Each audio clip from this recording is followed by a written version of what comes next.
Good evening, everyone. Welcome to Roosevelt Island.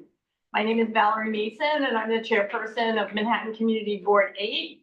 I want to start by saying thank you to Cornell Tech for giving us this wonderful space for us to have our meeting tonight. And I'm so happy to be on Roosevelt Island. It was quite a trek to get here tonight. No air conditioning in the tram, but and super crowded, yes, but we're happy to be here. We think of Roosevelt Island as we don't think of it, we know that it's an integral part of Community District 8, and so we're happy to be here among other islanders. Okay, tonight, just once again, reminder, there are microphones all over the room. You can be heard pretty well. That means even when you're whispering, you can be heard. So just rules of the road at our meeting. Civility is not only requested, but it's required. And if you are uncivil while you're speaking or in the room, I will ask you to leave. And if I have to ask you to leave, I would hope that you would do it quietly. So thank you very much. I hope it doesn't come to that, but I just wanted to set the rules of the road. Okay, we'll start off with our public session. Those who wish to speak have signed up. And I think we have quite a few people signed up on Zoom. So we will start there. That's okay. I'll call the first couple of names. We're going to go out of order. We'll start with our traditional first Zoom speaker, Evelyn David. Evelyn, are you there? I saw her, and I think she left when there was no noise. Oh, okay. So she'll probably be back. Okay, how about then Samantha Wellner and then Anne Trabeau. If you heard your name at any point when the chair is calling for people who've signed up for the public session, we ask you to use the React menu and find the raise hand button. And so when you hear your name, just go and find the React icon, press the raise hand button, and then look for a prompt asking you to confirm unmuting. You'll have 2 minutes, and you'll see that on the host device in a second. Samantha Wellner? Is that correct? Yes. Okay. Samantha, you can go ahead and unmute. Perfect. My name's Samantha. I'm a registered dietitian and I work in the Bronx and I live on the Upper East Side. I'm here to speak in support of the New York City Council Bill number 0559, which aims to standardize and improve nutrition education across our public schools. As someone who works in healthcare and plans to raise a family here, this bill matters deeply to me, and quality nutrition education empowers children to make healthier choices, leading to better academic performance, improved attendance, and reduced risks of chronic diseases like obesity and diabetes. Yet 44% of our New York City public schools currently offer no nutrition education, even though nearly 40% of our children are overweight or obese. This bill would require the Department of Education to report annually on nutrition education in every New York City school, just as they're required for HIV/AIDS education. This data would include how much nutrition education is being provided, who's delivering it, and any disparities based on factors like race, ethnicity, and income. So by gathering this information, we can ensure that every student has access to quality nutrition education, leading to healthier eating habits, most importantly, long-term health outcomes. I urge you to support this bill. I hope we can all call on our council members to pass it to ensure that every child in New York City receives the tools to lead a healthier life. Thank you. Well, thank you very much. I just want to remind the speakers that you have 2 minutes, and I'm not sure whether we'll be hearing the Oscar with you tonight, but there will be something that will tell you that your time is up. So just wanted to make everyone aware of that. Okay, let's see. Who did I say was next? Evelyn David actually was here. Oh, okay. So Evelyn, you know the drill. Please unmute. You'll have 2 minutes.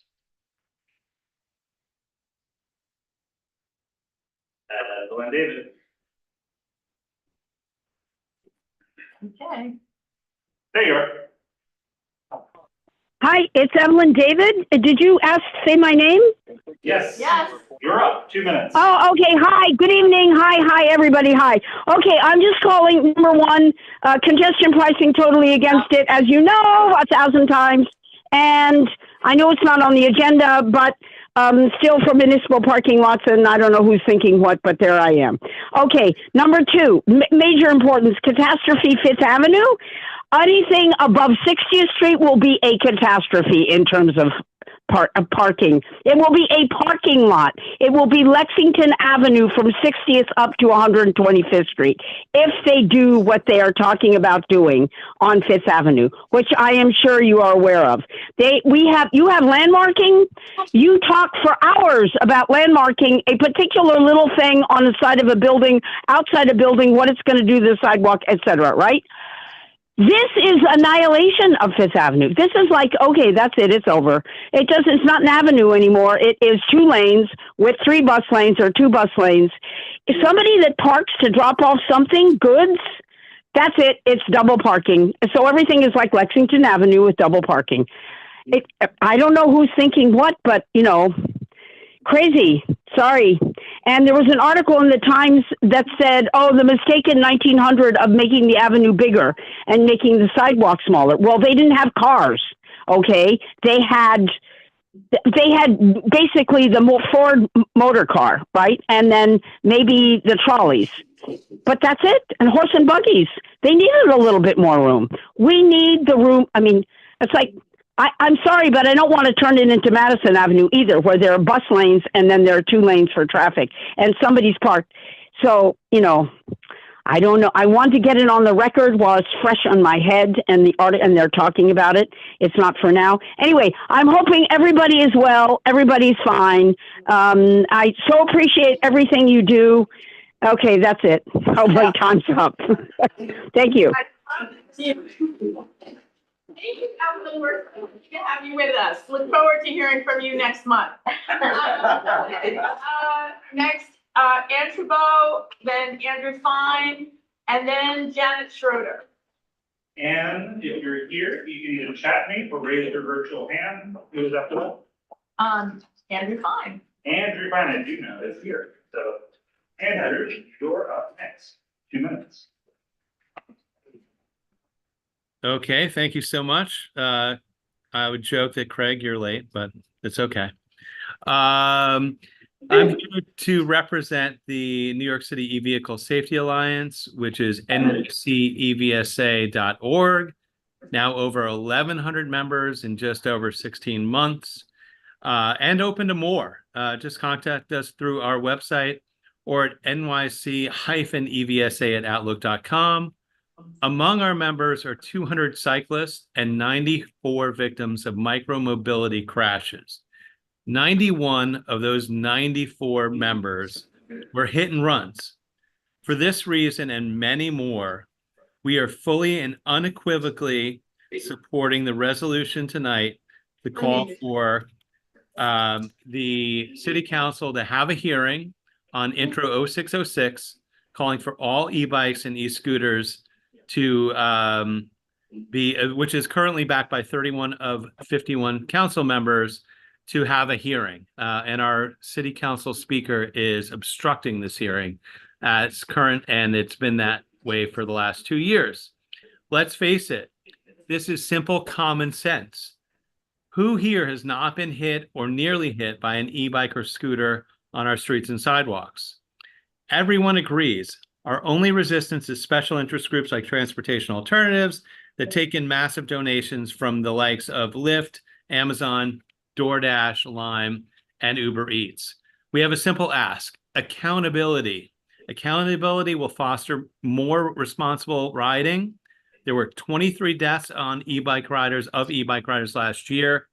How many of those would have been prevented by reasonable regulation and accountability? That's just about my time, so I will check out and I'll just take my Oscar and move along. Thank you. Thank you, Andrew. Since someone came in after we started, I just want to remind you, this is a heavily mic'd room and all conversations can be heard. So if you need to speak to your neighbor, please use a pen and paper or sign language. Okay, Janet Schroeder, then Patty Myers, and then David Pearson.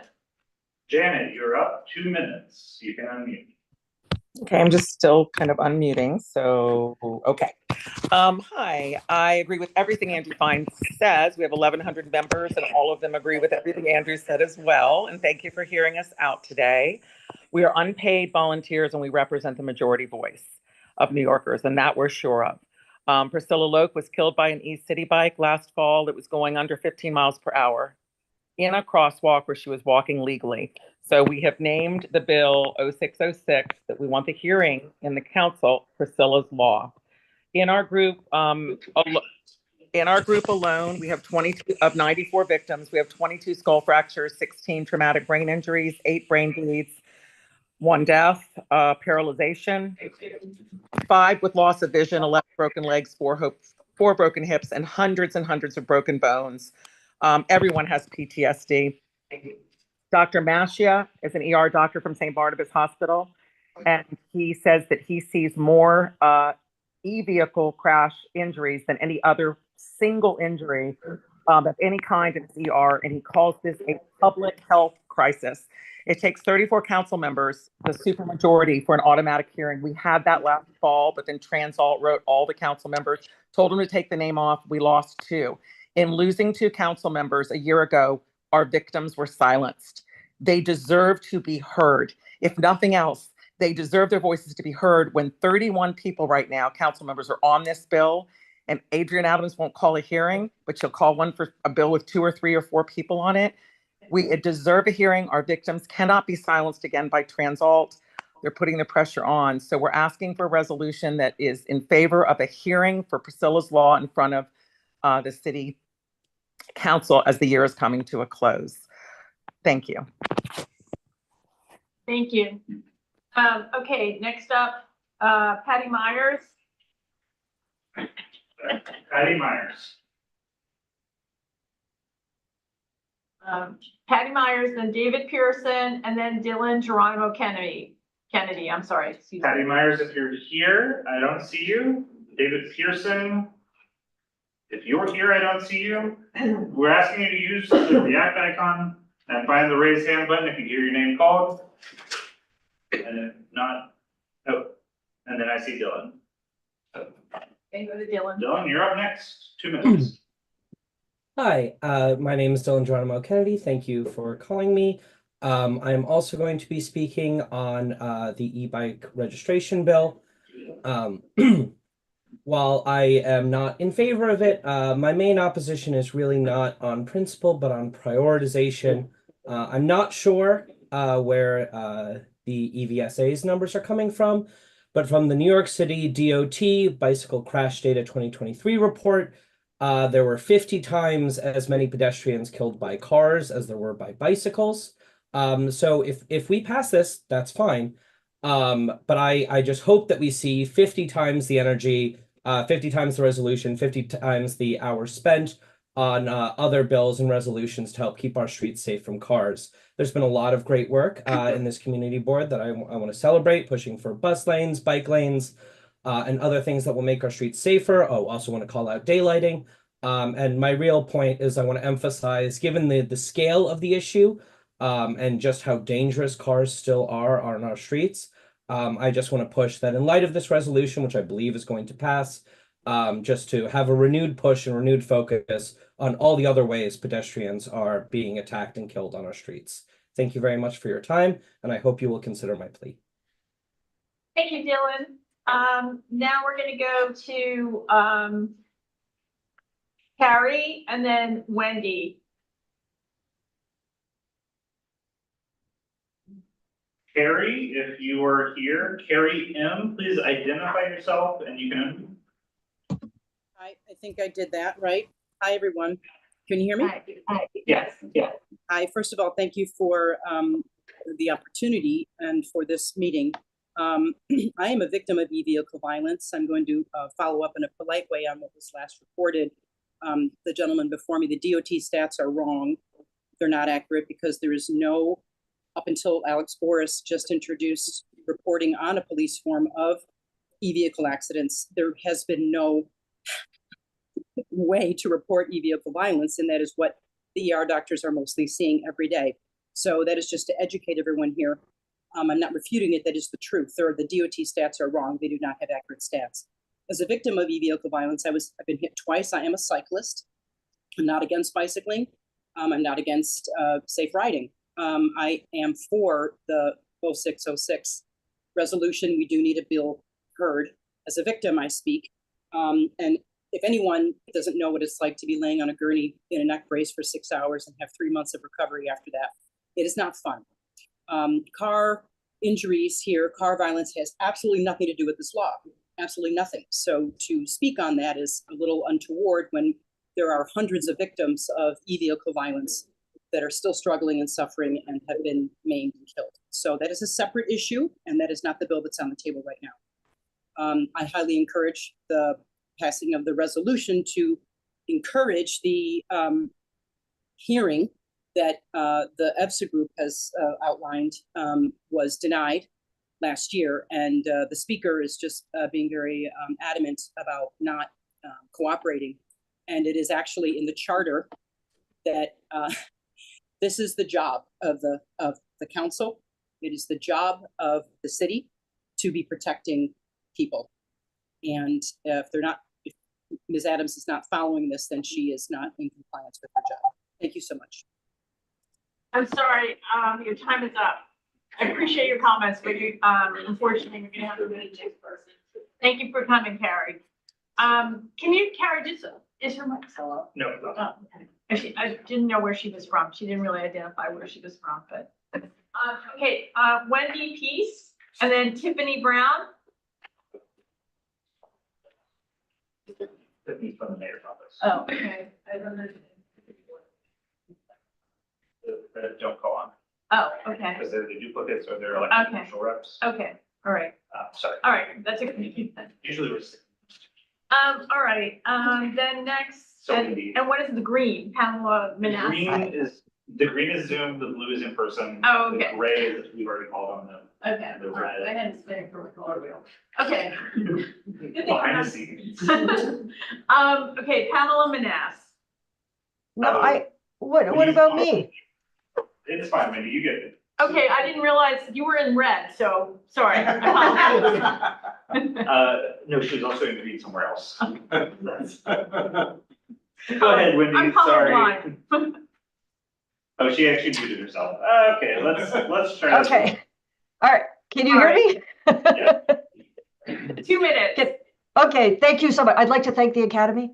I'm Wendy Peace. I'm also a victim of e-bike violence. I was hit by a young man on a city bike going the wrong way in the bike lane. I'm also a cyclist. And Dylan, I believe we're not at odds. We all want safe streets. And so and as has been pointed out, when I was in the emergency room, all the medical people I encountered after thanking me for wearing a helmet said that this is all they deal with all day long now, and how demoralizing it was for them. So we do need e-bike safety. We don't have the numbers because I asked to file a report and I was told there's no such thing as a report. So no one knows what happened to me. But I know what happened to me, and it was horrible. So excuse me for being emotional, but it's kind of life-changing. Physically, but psychologically. But I'm also very concerned about our vulnerable citizens. And there are elderly people who are afraid to go out for a walk now, which isn't good. There are people who need mobility aids that are afraid to venture out. And I live right near the park, and people are afraid to use the park now, and it's just very sad, and we really do need to address it. And I think we all, at the end of the day, want people to be safe and to be able to enjoy the city. So I implore you to help however you can to get the city council to hear this bill and to get the bill 0606 just heard. I mean, that's all we're asking, just to be heard. And hopefully common sense will prevail. I want to quickly add that this bill will actually help provide delivery drivers with more safety. The onus will not be on them to license. The onus will be on the owners of the businesses and stuff. So it will help them. Thank you very much. I'd like to thank my mom, my dad, my agent. Well, we're very happy that you're here still with us. Thank you so much. Okay, so why don't you call the next person? I believe you called Tanya earlier, so Tanya Rivera Warren, you can unmute, you have 2 minutes. She's in person. I apologize. My dog took this moment to bark, but there. Okay. Sorry, I'm sorry. Thank you all, for having me. I hope I'm in the right place to talk about this because it sounds like you all are discussing sort of much larger issue. I'm just here to discuss a proposal for a new restaurant that is on the corner of 73rd and Lexington, which we all welcome in the neighborhood, but part of the proposal is to build a dining shed right here on East 73rd, which would be essentially right outside the door. And for those of you who are familiar with East 73rd, it's quite narrow already, and it's always congested and very hard to find parking and even to get through. And a dining shed on East 73rd would be pretty disastrous. And I do represent many of my neighbors who have given me authority to speak for them. Some of them may be here tonight. I don't know. I tried to get some of them to come. And so I'm just here. The restaurant is at 1022 Lexington Avenue. I understand that they haven't formally put the proposal in for the dining shed, but that is their plan. And I'm just here to beg you all to please not approve the proposal. The restaurant's already been approved. That's great. Wonderful. We welcome the restaurant. But it's a very, very tiny street. It's a quiet street. They also have asked for the restaurant to be open until midnight Monday through Thursday and 1 a.m. Friday through Sunday, which seems extremely late for us. It's a quiet street, lots of families. I'm not quite sure why they were allowed to have those late openings. And there's plenty of room for some sidewalk tables, which I understand. That's fine, but a dining shed would really be just out of character with the neighborhood, and especially a restaurant that plans to stay open until midnight during the week and 1 a.m. I'm not quite sure what sort of establishment in a quiet sort of neighborhood stays open that late. A lot of kids on the street, a lot of families trying to get to sleep. So I hope this is the right forum for anyway. Yeah, you're in the right place. Okay. Yeah. Thank you so much. Thanks for coming.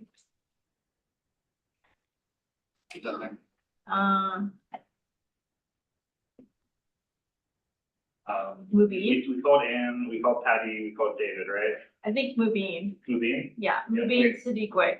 Mubin, you're I'm up. sorry if I'm mispronouncing your name, Mubin. No, thank you very much. You pronounced it perfectly. Hi, everyone. My name is Mubin Siddiqui. I'm a board member of a nonprofit called Muslim Volunteers for New York. We serve the district and the neighborhood in New York at large in the areas of environmental stewardship, alleviation of hunger and poverty, education, health, wellness, and community. The purpose of my conversation today is really to invite all of you in the district, all the neighbors, all the members of the community board to our upcoming environmental stewardship event. We are stewards of Rupert Park, which is on 90th which is on 2nd Avenue between 90th and 91st Street. We have been stewards of that park since 2017, and we do semi-annual environmental stewardship days there. We plant for the upcoming season, we paint, we beautify, we clean the park. It's a free, family-friendly, fun event. We will send the registration link in the chat so people can register. We do need you to register for the event, but anyone from ages 3 on up is invited. It's a fun event. There's complimentary refreshments for everyone. There's eco-friendly arts and crafts. The urban park rangers are always present, entertaining people of all ages with information on safeguarding the park and flora and fauna. So altogether, it's a really wonderful day. The community comes together to beautify this park that all of you enjoy. So I would love to see each and every one of you there.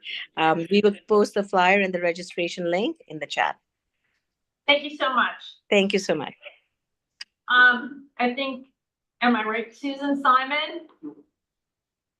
Ellen Sandals? Susan Simon, if you're here, please raise your virtual hand. I do see Ellen Sandals, so Ellen, you can unmute.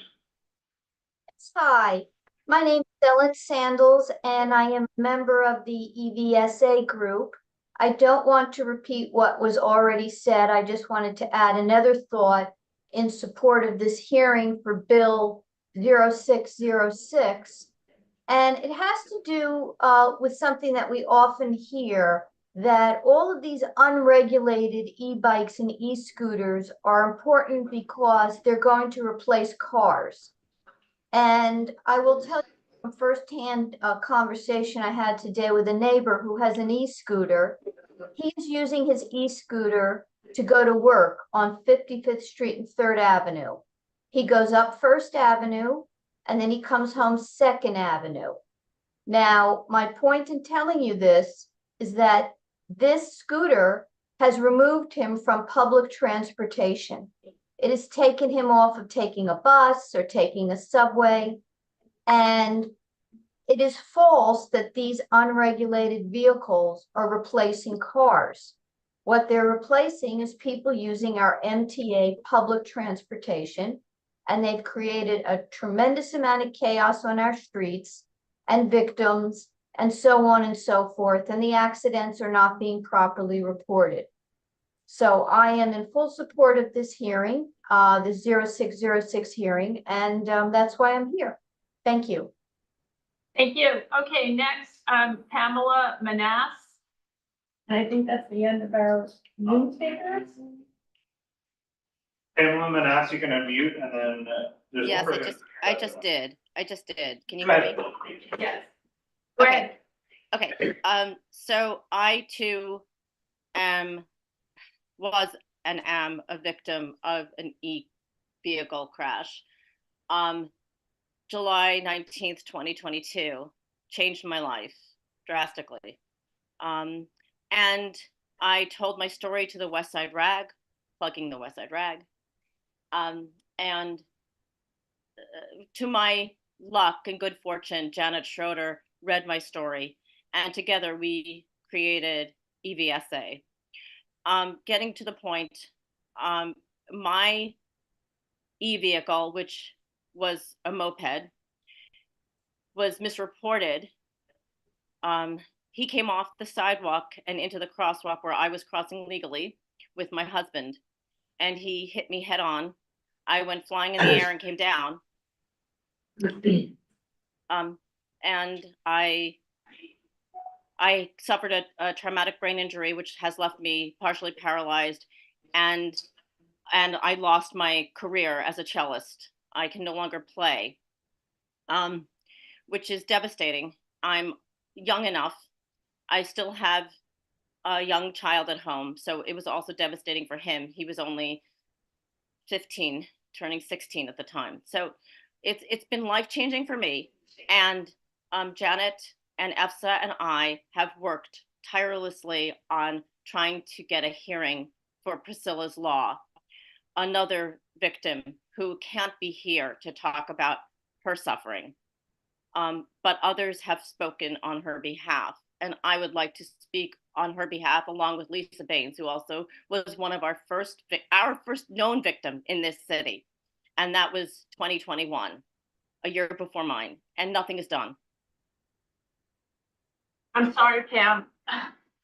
I'm gonna have to stop you right here. I apologize, but that's the rule. Sorry. Yeah, there's a person who has their hand up, Peggy Yanas. You've not signed up, but if you're signed up as a different name, please tell us. Hi, sorry, I wasn't sure I was gonna make this meeting. I was in another one. That's So you did not sign up. I'm sorry. We can only accept people who signed up for the public session.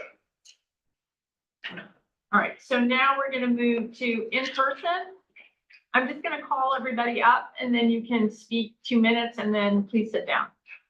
First is Joyce Short, David Weiss, and then David Turbat. David Weiss is on Zoom if you look at it. Oh, okay, says he's in person, but. I am. Okay, well then, let's go to David Weiss and then. All right, David Weiss, you can unmute. Hey, can you permission me so I can share the map Okay, as per the email? your timer is going up. Let's see, here we go. Can you all see that? No. Actually, the people in the room cannot, and there's no way for me to help them see it. Oh, okay. I thought. All right, well, I had emailed, I'm Sorry, that's my fault, David. I think the technology is different here. So I think most people just say the location and of the name and the name of the shop. Okay, I'm commenting about the Nucleus Cannabis Dispensary application for 1819 Second Avenue. I listened on the committee meeting, and I emailed you a picture with a 500-foot radius outlined of what this shop would affect. This isn't a NIMBY thing. It's not in my backyard.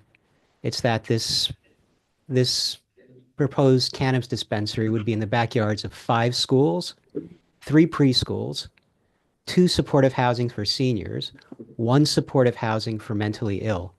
And we're talking just over 500 feet for some of these things. Also right around the corner from the infamous candy store smoke shop that had to get its signage changed as per PS 77-198. I understand that the OCM was free to override whatever decision you make, but I would strongly urge you to recommend not approving this application. Most importantly, at 96th and 2nd, there's a drug addict, EDP homeless kind of encampment near the closed out Rite Aid. There's in fact 5 shuttered storefronts in this neighborhood. This is not something we need in this particular vicinity.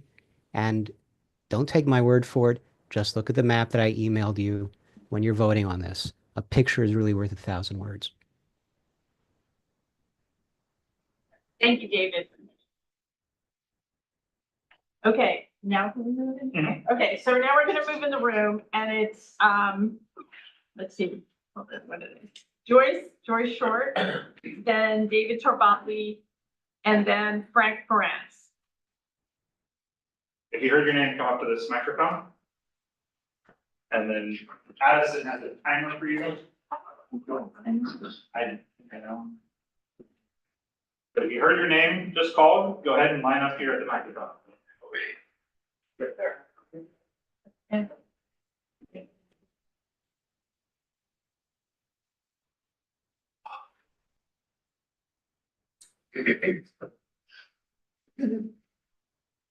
Frank? I think you were ahead of me. Okay, go on. Please, after you. Okay, let's. Okay? Yeah. Okay, thank you. Hi, my name is Frank Perez.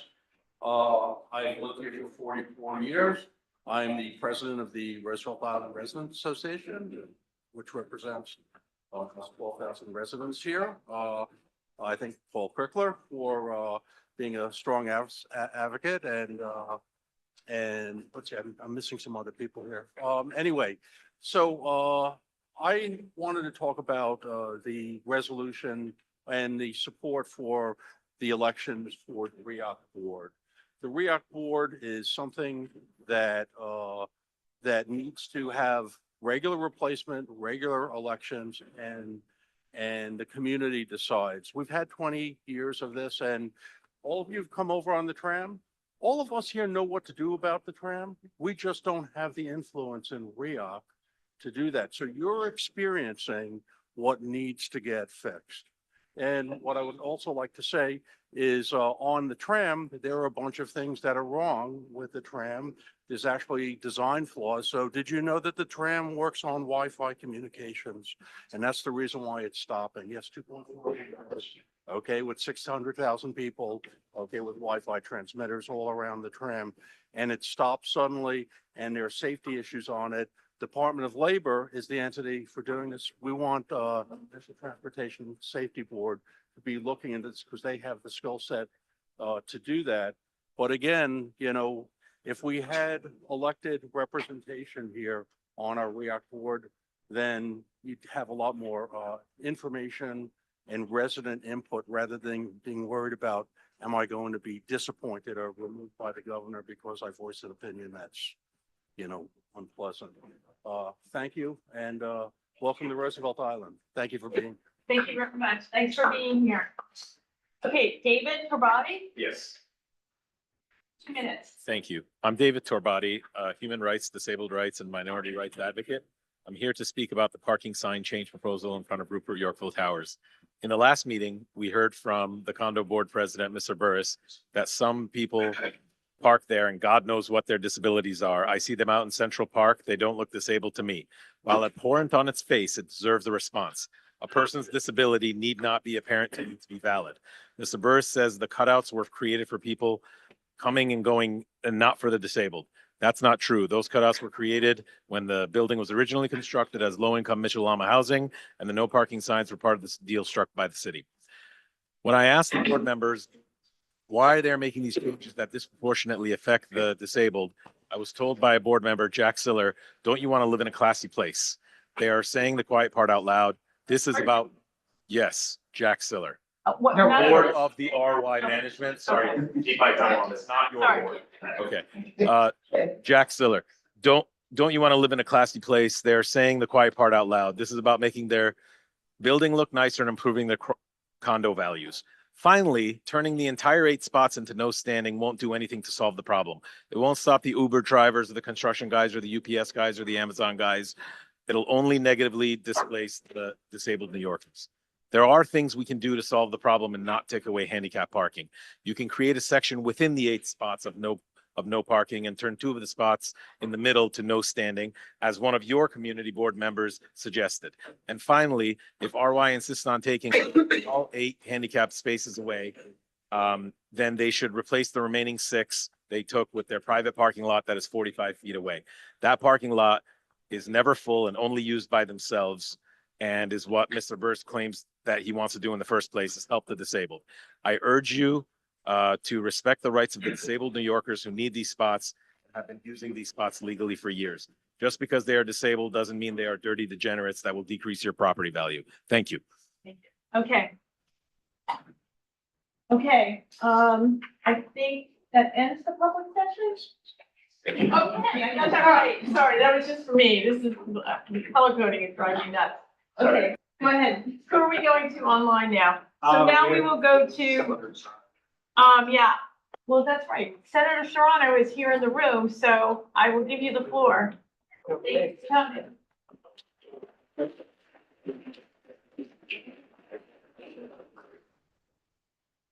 I'm getting there. The music's gonna turn on. I know. There's no music here. There's no music, okay. Well, thank you so much for having me. My name is Senator Jose Serrano, and some of you might say, wait a minute, Serrano, what are you doing here on Roosevelt Island? In the last round of redistricting, you no longer represent Roosevelt Island. Well, I still represent CB8 in the Yorkville section of my district. So the 29th Senate District covers the Bronx, near Yankee Stadium, the South Bronx, Hunts Point, Classen Point. It covers East Harlem, Upper Yorkville, and Randall's Island.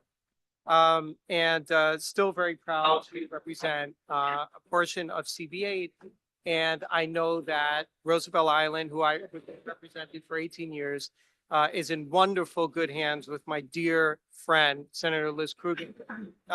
So when I try to get throughout the year, I try to get to all of my community board meetings. So when I knew that this meeting was happening here on Roosevelt Island, I said, great, this would be a great opportunity for me to come by, visit, say hello to old friends. And my daughter loves the library here. So we made it a point to go over there. My daughter. So my report, usually we are represented by Summer Bedford, who's standing in the back.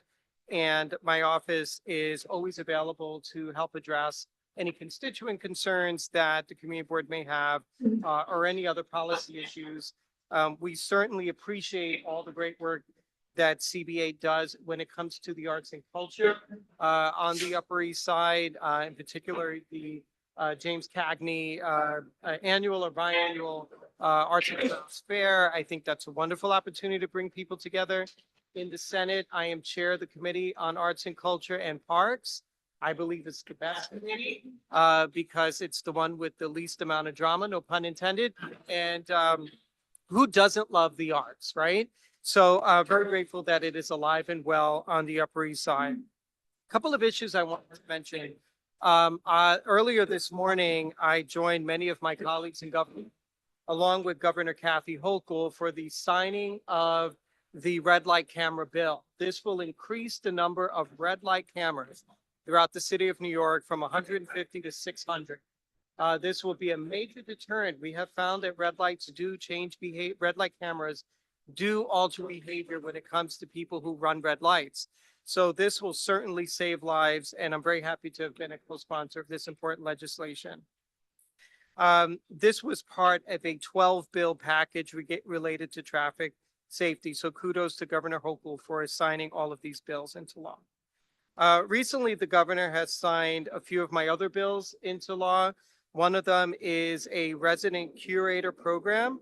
It's S722, which will ensure that state parks buildings that are in need of rehabilitation throughout the state of New York, that we can engage a resident curator to help ensure that these buildings do not fall down, that they don't become completely dilapidated. So this is a way of preserving our historic parks and buildings within our historic parks.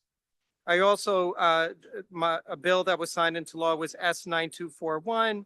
This is a bill that I have to inspect underground water vessels. You may ask, Serrano, what does that mean? So many of these cave rides in places like upstate New York and out in Western New York that go underground, and they're very unsafe. And there was unfortunately a tragedy in Western New York for this issue. This bill will ensure that these cave rides that involve an underwater vessel are regularly inspected.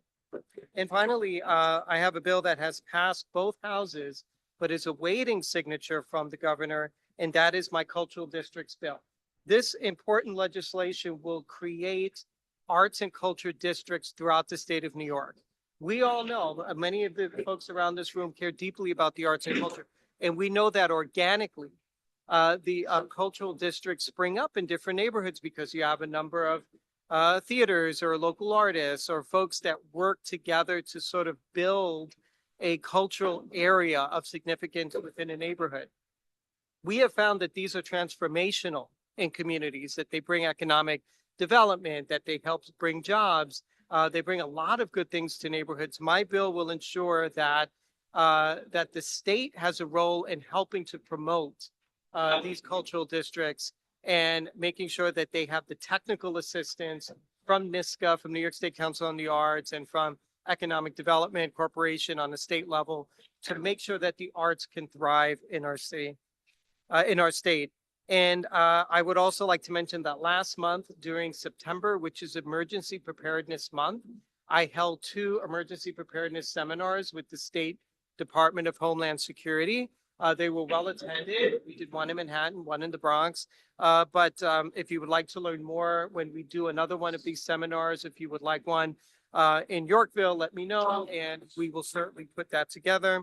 Finally, last month, I did join with my good friend and colleague, Assemblymember Alex Borres, where we had mobile constituent hours in front of Rupert Park. It was great talking to constituents there, and very grateful to have such great colleagues in government on the Upper East Side and in East Harlem, so that we can work together on the betterment of our community. So with that, I will conclude because I know you have a long agenda, but many thanks to the district managers, the chair, all the board members for letting me come by and say. Thanks for coming. Looking away. So next is the borough president's report? Sure. Yeah. All right, and we're gonna let them be from Zoom. So, Suwaiba?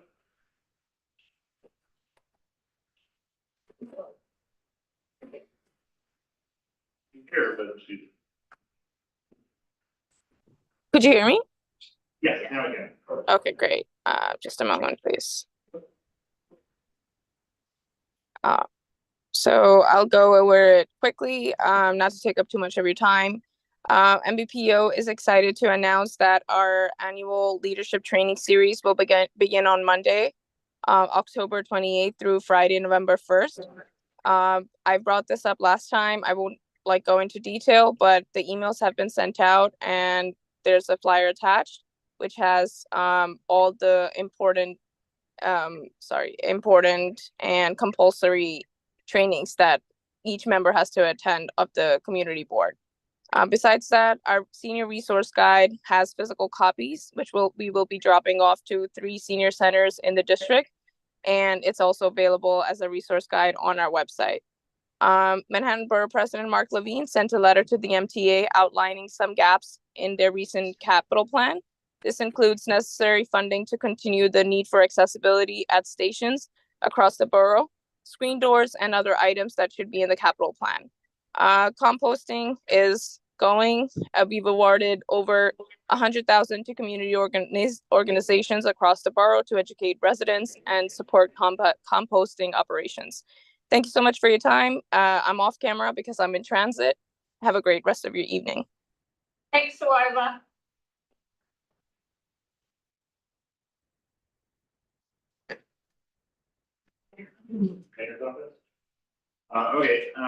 So the elected officials report. So we have Tiffany Brown from the mayor's office. And the folks in person want to line up too. Yeah. Okay. Okay, good evening, everyone. Can you hear me? Yes. Okay, good evening. I'm just gonna report on two things really quickly. And the first being Mayor Eric Adams and our New York Governor Kathy Hochul celebrated new numbers for the 421A Extension Tax Incentive Program to help build tens of thousands of critical, needed, affordable housing units. The New York City Department of Housing, Preservation, and Development received letters of intent for approximately 650 buildings representing about 7,100, new homes, including 21,000 affordable units. Okay, and the second thing I'm going to report on is our great Mayor Eric Adams and New York City Or you Sheriff. want to say that? Hello? Okay, our great Mayor Eric Adams and the sheriffs. Can you guys hear me? Yeah, we can hear you very well. I don't think you can hear us, but that's okay. Wait, no, someone keeps interfering. Okay, but our great Mayor Eric Adams and and Sheriff Miranda, the New York City Police Department Commissioner and New York City Department of Consumer Worker Protection celebrated the transportation of more than 1,200 pounds of illegal vape products out of New York City as they are shipped off for destruction. The products all seized through the Adams administration successfully Operation Padlock to protect contain batteries and other hazardous materials that must be disposed of safely. And with that being said, that concludes my report. Yeah, just an FYI, I know we don't hear from the mayor's office very often, but typically we won't hear from you on Zoom any longer. You'll have to be in the room. Thank you. Okay. Audrey Tannen, representing our great state senator, Liz Krueger. Thank you. Yes. PSA, vote, vote, vote.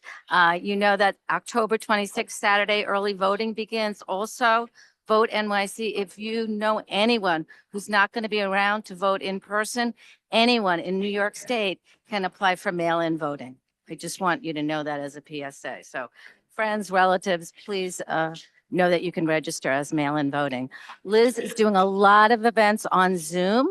And I just want you guys to know about them. November 12th, Medicare. Now, there's Taylor Swift, there's Bruce Springsteen, and for Medicare information, there's Alan Hauser, and I am not using hyperbole. This is really, really true. People come from far and wide to hear his Zoom talks on Medicare.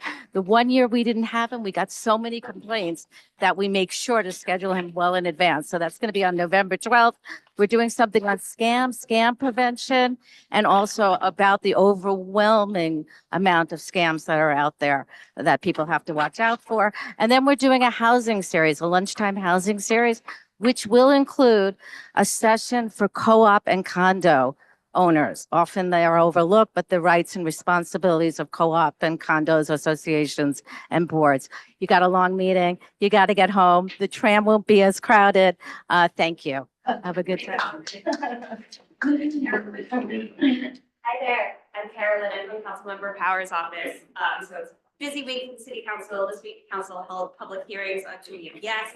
The stakes are high, where city faces serious housing crisis. Our rental vacancy rate has dropped to 1.4%, lowest level since the 1960s.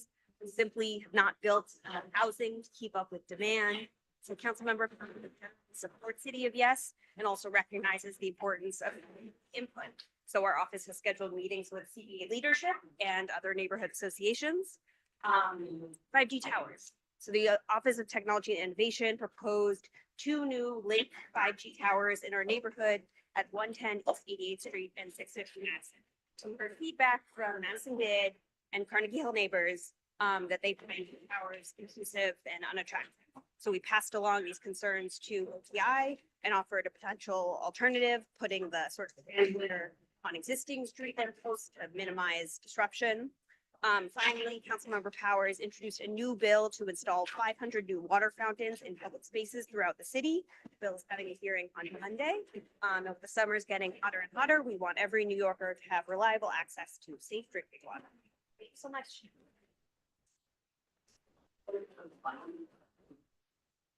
Good evening. My name is Harley Neiditz. I'm from Assemblymember Rebecca Seawright's office with a few updates. Today, our office hosted a senior resource fair with Wilmington Neighborhood House, organizations, finance, DeRote, and others were involved. Last week, we held the first of our 2 flu shot clinics with our Drug Mart Pharmacy. We will have another one on November 14th. We will also be having a COVID clinic this Friday and another one on November 19th. On October 29th from 9 a.m. to 12 noon, we will be hosting the last of our community favorite shredathons, community shreddings of the year. The Department of Sanitation, that'll be from 9 a.m. to 12 noon, York and 91st, and all papers are welcome. No bindings, no x-rays, and no notebooks though. Recently, Governor Hochul signed into law a legislative package on gun safety that Assemblymember Seawright co-sponsored, in addition to the red light safety bill that Senator Serrano had mentioned. We also have various other events coming up. We encourage people to contact our office, give us a call, come in person, so we can answer any questions you may have. Lastly, we're reminding people to flip over their ballots so they can see the Equal Rights Amendment and any other propositions that may be on the ballot so people can make their decision. Again, please consider our office a resource. If you have questions, give us a call. We'd be happy to help out.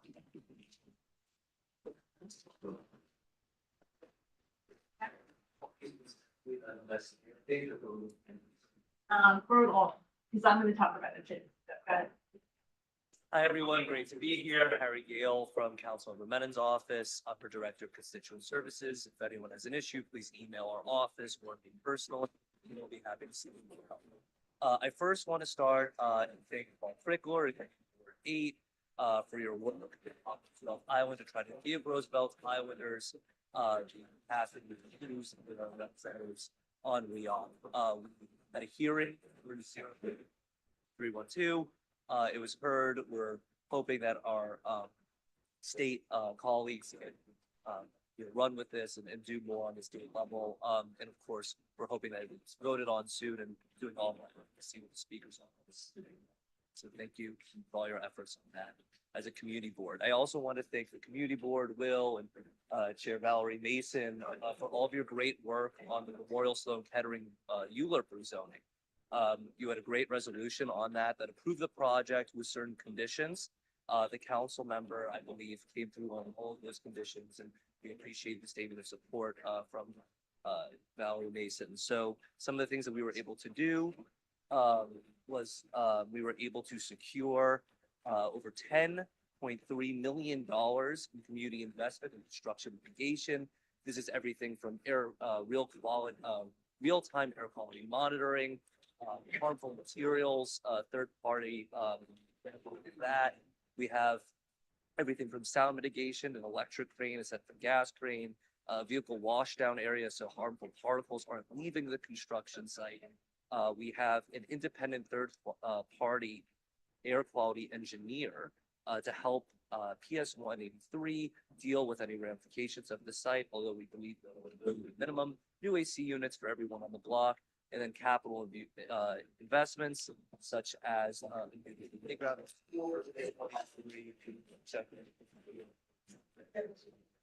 a new playground and resurfacing for PS 183, new gymnasium flooring for PS 183, $500,000 for the PS 183 PTA, $1 million of MSK is joining funding from our office to completely redo 24 Sycamores Park, new playgrounds, two new sports courts. We're super excited about these updates, as well as $250,000 to go to the DOT to start the redoing of what's been the problematic 72nd Street cul-de-sac overlook.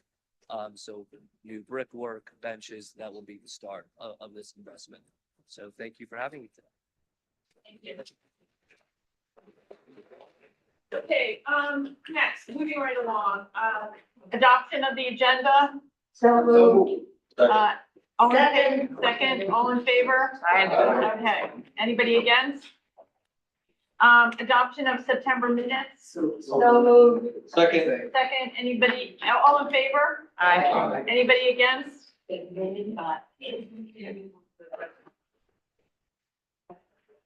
Just a reminder, we can hear you on Zoom. Okay, a couple of things on the chair's report. Yesterday was the zoning and franchise city council hearing on the City of Yes housing opportunity. And the hearing went from 9:30 in the morning until 11:57 at night. Council member Riley did an amazing job of keeping it moving. I testified on behalf of the board at approximately 8 o'clock in the evening. And by a show of hands, did anybody listen or watch or sign up to testify? Okay. You were the very few who didn't, because there were tons of people online all day long. There was testimony from a lot of people on the Upper East Side, friends, Carnegie Hill neighbors, many individual residents, and many people from all over the city.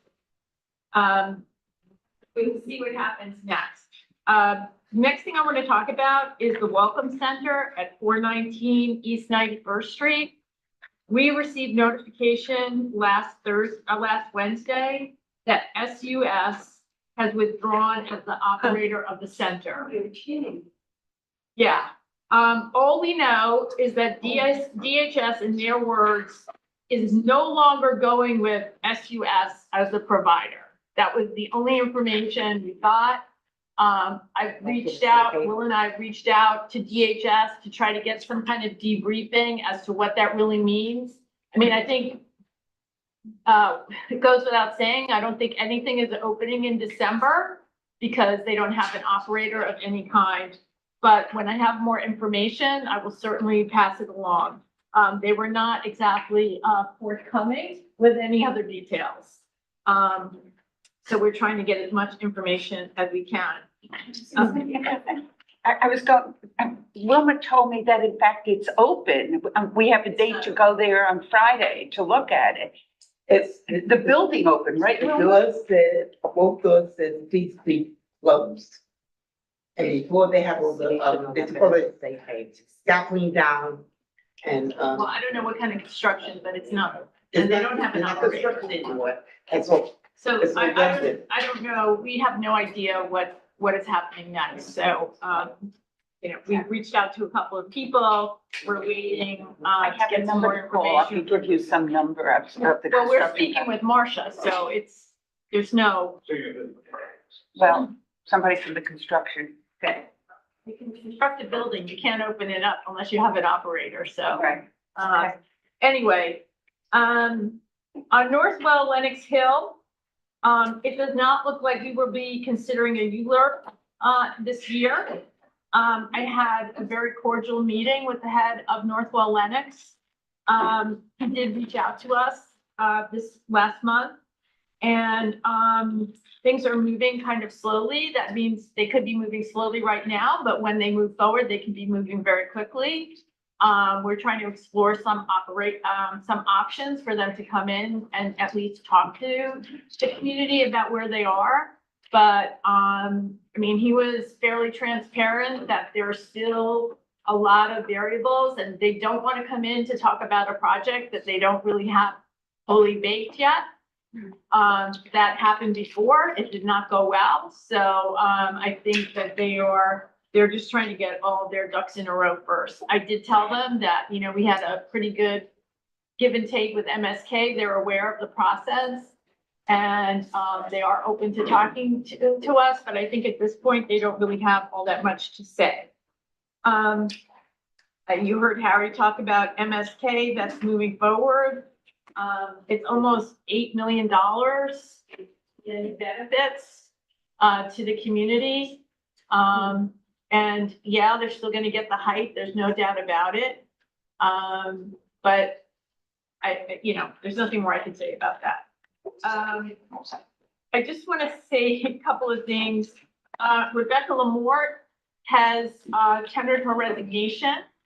So we're gonna have another opening. I'm not sure it's going to be filled, given that we are almost at the end of this year and her term is really ends. And so we may just be down one person going forward.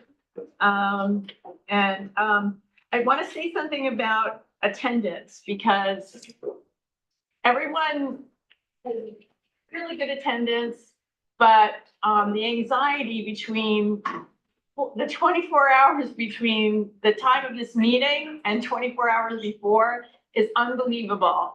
My email starts lighting up at like 7 a.m. in the morning with everyone who cannot make it today.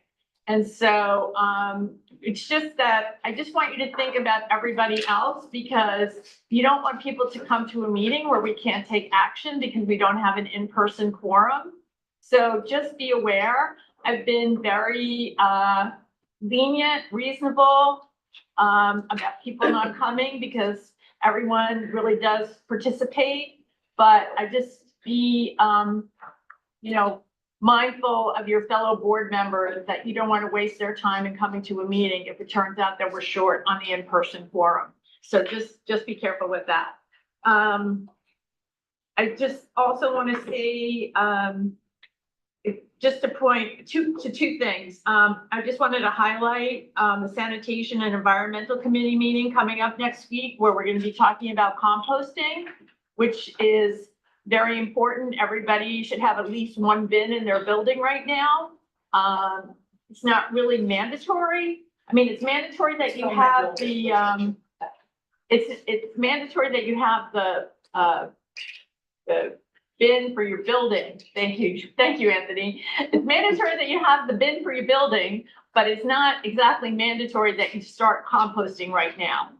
So there's like a 6-month period before they will start giving fines to get everybody adjusted to it.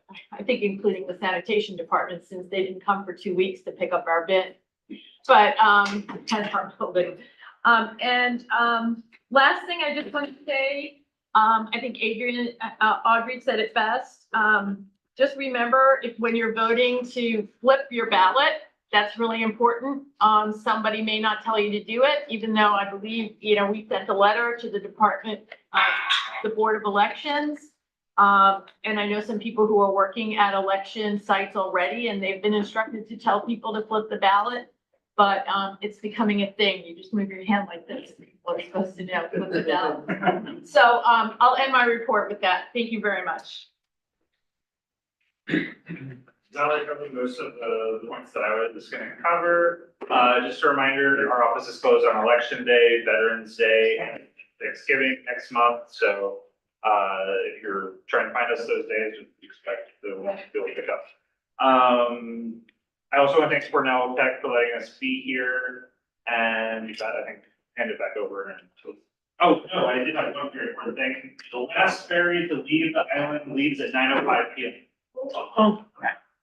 Okay, go. I just wanted to 25. At 8:25. Okay, keep those two numbers in mind. Thank you. All right. Okay, let's move to the Elections Committee report. Chuck Warren. So I want to make a report on behalf of the Elections Committee. Actually, I don't have to use this. I don't think it's working. Now that I got it out, I put. All right. The Elections Committee decides the shall Cohen, Marshall, and Peggy Carlson. I'm going to go over the names that have been submitted prior to the weekend. Ask for any nominations from the floor and provided. For chair is Valerie Mason. Are there any nominations from?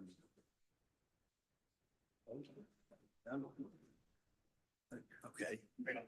Apparently they cannot hear. Okay. The first vice chair, Felice Farber.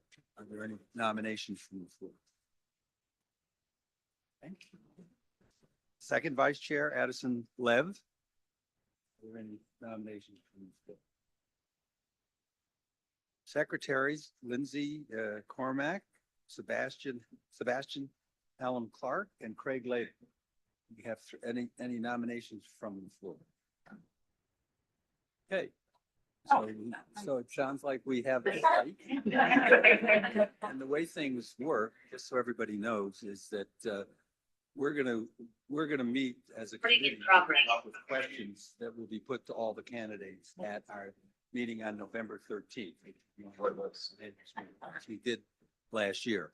And if anyone wants to submit, we're going to send a notice out to the board generally, but if people want to submit questions, please send them in to Will.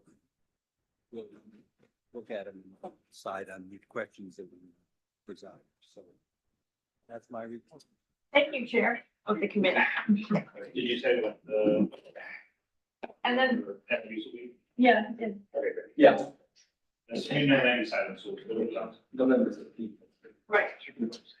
Did everyone get that? Assuming there are no land use items, then I don't, at this point, it doesn't look like it will be. We'll conduct that meeting via Zoom for everybody. Okay, now we're gonna move to committee reports and action items. First up, Alita Camp from the Arts Committee. Alita, can I mute? Thank you.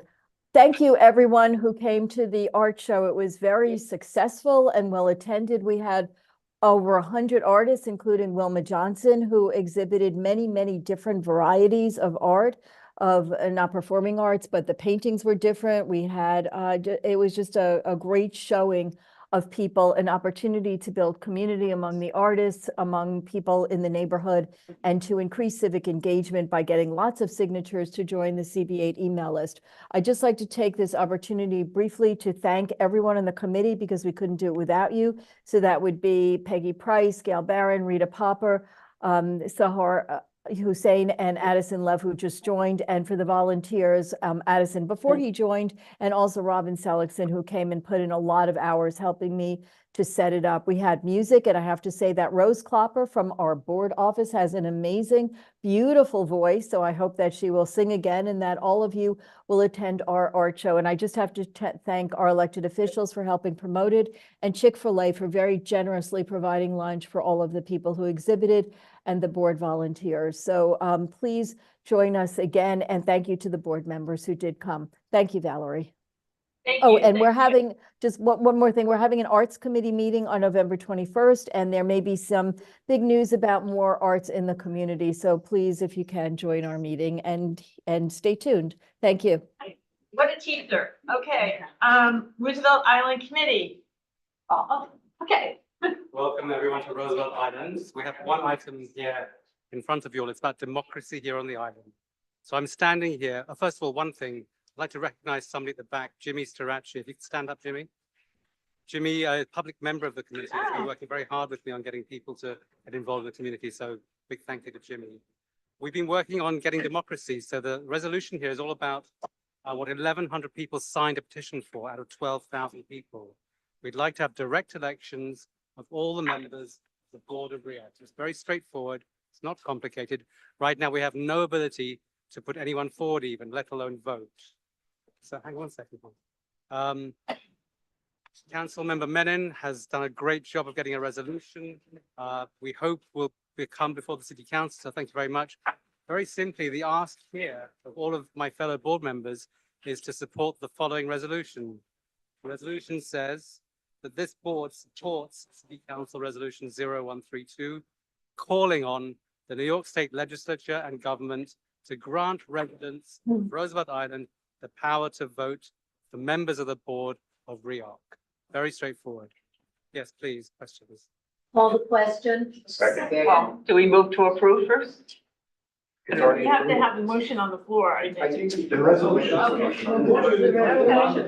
That's the resolution. What did you say was making a motion? Okay, all right. So what happens next? Let's go. Call the question. Okay, do I do a roll call or? This is the second round of call the question? Yes. Today. This is second. Russell, did you have a question? Oh, okay. Is there anyone who's going to vote no? Remember, you're on Roosevelt Island. I'll let you off. Okay, let's do it by acclamation then. Aye. Aye? Okay. Unanimous.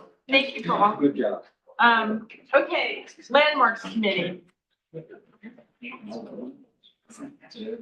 Transportation, don't get up just yet, but get ready. We're trying to aim for 8:25. Okay. Hi. David is somewhere. Oh, David, I need to unmute. I'm sorry. You better So you said convenient. Okay, we have four resolutions. This evening. David has resolutions 1 and 3, and I have 2 and 4. Is he? He's here. He's unmuted. Okay, great. So David, if you would start. I'll do my best virtually, and if I can see the slides.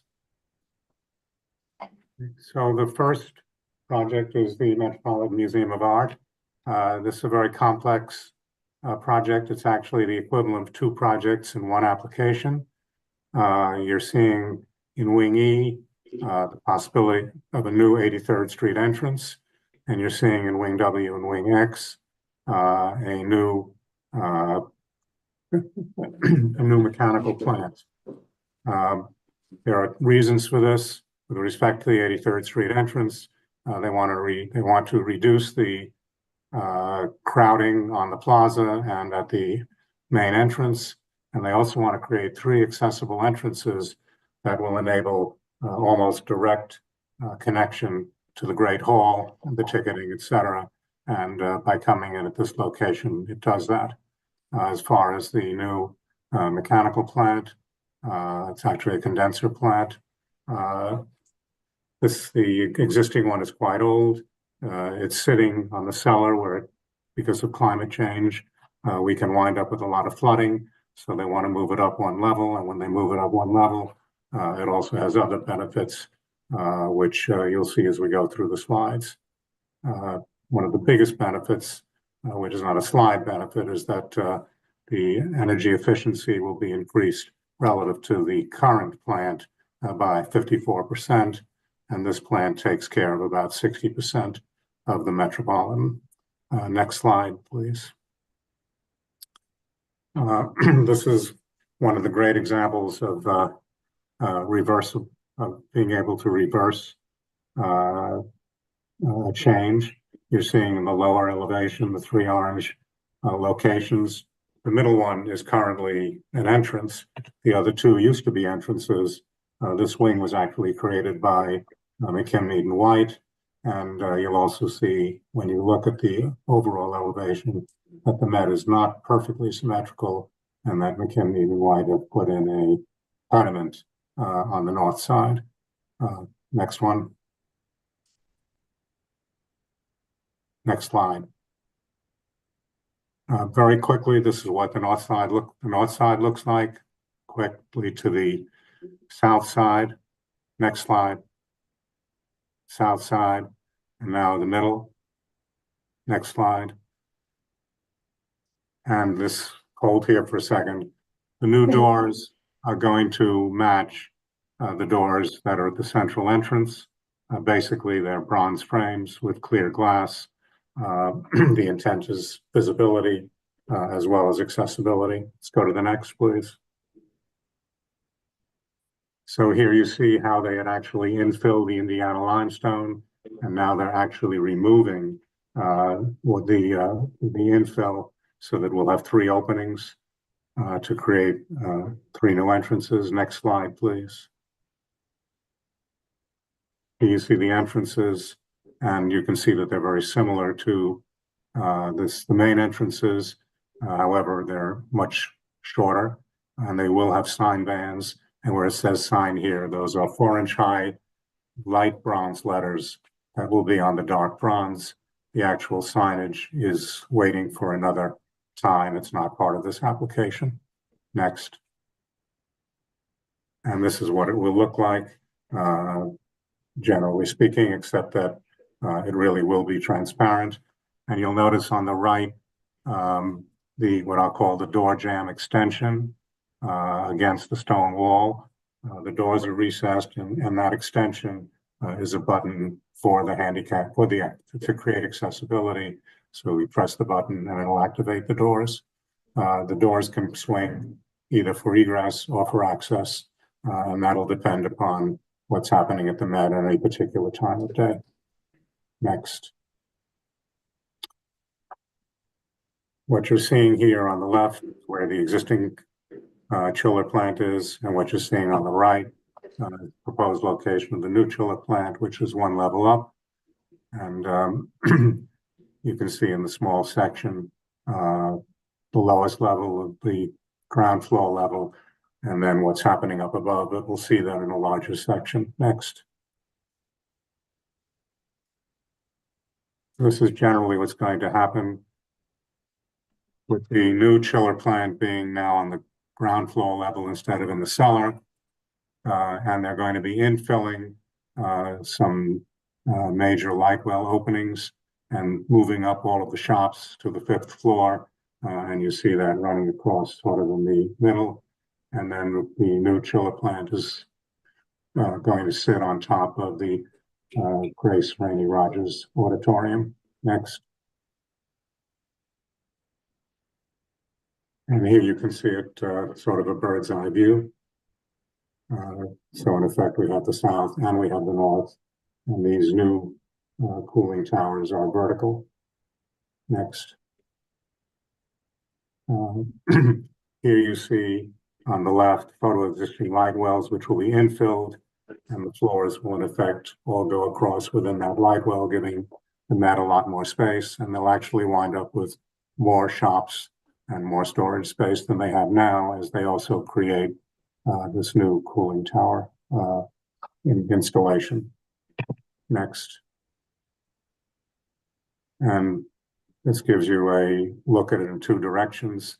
What's interesting is that this wing was based on a McKimby Dwight design, and then it was changed to create the Grace Rainey Rogers Auditorium as an extension. And what they did is they took out some of the original masonry walls and they put in a steel structure. And actually these big dunnage beams supporting the cooling towers are actually sitting on the McKim-Mead and White, what's left of the McKim-Mead and White masonry walls. So just a little interesting fact for those who like architectural history. Next. And here you're looking at the screen wall on the south side, and you see the louver arrangement, and the louver system is going to be the same. Next one, please. For the north side as well. So here you have a view from the top, and what it's telling us is that you have to go down 81st or 83rd Street in order to see the tops of the screen walls. And if you go to the next, here's the section, and you can see from 5th Avenue, you cannot see the top of the screen wall. And as you move down 83rd Street, you can. For all practical purposes, it's invisible. And very quickly, let's go to the next one. Next slide. Essentially the same from Central Park. So that is the 2 projects within one application, and they were generally well received. And Anthony, I think you have to handle the question. You can refer them to me, the chair can handle it, please. Chuck, call the question. Second. Any, all in favor of calling the question? Aye. Opposed? Is anyone going to vote no? Okay. I'm going to abstain. Okay, Okay. and everybody else, yes? Aye. Okay, next. Okay, next we have, next slide. We have 593 Park Avenue, which is a neo-Gothic church, which we're not seeing yet. There. Almost. There we go. A neo-Gothic church designed by Henry Pelton and Allen and Collins, who went on to design Riverside Church. This church has historical associations with the Rockefeller family, and it is now the Central Presbyterian Church. Between 2015 and a very short while ago, the building underwent a major restoration project, certainly of the entire exterior. It's been under scaffolding for most of that time, and now you can see finally what it looks like. Again, it's at the corner of 64th and Park Avenue. That 64th Street runs down the side of the nave, and then the church faces with its narrow side faces west on Park Avenue. The proposal is to do some LED lighting of portions of the exterior. And if we go to the next slide, I think, of course, I can't remember which one I put next. There it is. Okay, this was a mock-up that was done for landmarks. And the idea is to light the windows in the tower, and the tower is octagonal once it breaks free from the building, so that there will be 8 rows of lights at 2 or 3 locations in the tower, and then along the nave. And I'm sorry, Will, if that one. Well, okay. If you see in the picture to the right, which is clearer, there are 5 large windows along the nave, and each of those will be lit from LED strips at the bottom of each of those windows, as will the large west window of the nave. And if you can go ahead now, these LED lights will have a minimal effect on the building in the daytime. You can go one more. Oops, back one. I'm sorry. I thought I had the line in here. I guess not. Essentially, they'll be 5 inches high and virtually invisible from the ground. And while there will have to be some holes in the original fabric of the building, they will be minimal. So that was it. It was, I think it was 9-1. Michelle was the only dissenter. And if you wanted to speak to, okay. Yeah, the reason I oppose this is I think as portrayed to us, these are LED lights. We didn't see them in actuality, but this is the representation. And No, those are actually lights that are on. okay, I think it looks very cheesy to me. I don't think it does this magnificent structure any good, and I am not happy with how invasive it has to be to the fabric of the exterior to do the installation of all these lights. And so I am opposed. I think if they wanted to light the church, they could probably do uplights from a tree bed or something like that, rather than be so invasive to the fabric of the exterior, and also to make just too big of a statement. I didn't think it was attractive, and I think it damages the building. Elizabeth Rose. Is there a specific proposal around the hours of day? Yes, That it will only be at night, in the evening, and, we'll be off at, I think they said something like 10 o'clock. Okay. Questions? Anyone opposed to calling the question? Anyone aside from, oh, I had a question. go ahead. Did anybody from the community come out? No one came. Certainly no one came. And they noticed? Yeah. Vote. Oh, Judy had a hand up too. Well, if we call the question. Yes. Okay, is anyone other than Michelle voting no?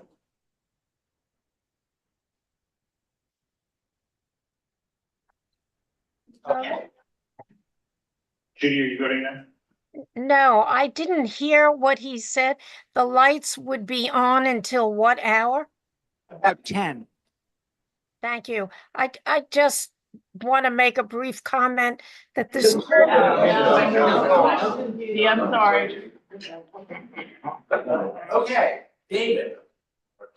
Wait a minute, what's it? Did you vote? Did we vote? Is it only two? Everybody else is a yes? Is it, we're good. You put Michelle and I. Yeah. Next. Next project is 1185 Park Avenue. This is another great Schwartz and Gross apartment house.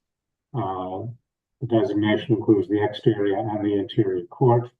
You're seeing the window on the 14th floor. That apartment is actually a through apartment. It's air conditioned from the street side and also from the interior side. Next slide. So right now, and it doesn't show because of the angle, half the window is a louver and the bottom half of the window is still a window. The request here is to make a full louver because the air conditioning units on the courtyard side are going to be replaced. Next slide, please.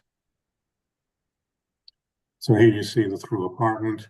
This is the only apartment that actually has a maid's room that faces the street, which is one of the reasons that it became an air conditioning location. Next slide.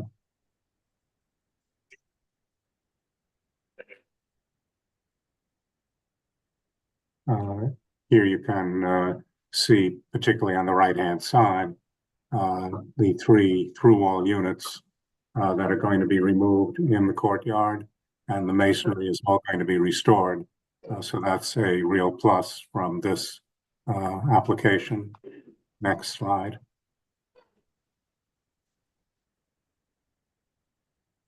Here you see the half louver on the left-hand side, the full louver on the right-hand side. And what's happening is that a black grid, which will simulate the mullions in the windows, will be placed over the louver. Everything is meeting the building standard in terms of the proportioning and the frame. And Skyline is doing it. They're one of the approved vendors. Next.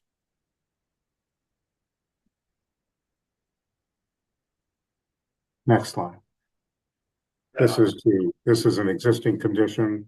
The proposal is to have something which is a little bit better. We're showing you this strictly to show you that the intent is the black frame, black grid, and black louvers, but there will be a consistency to the louvers in the proposed change to that window.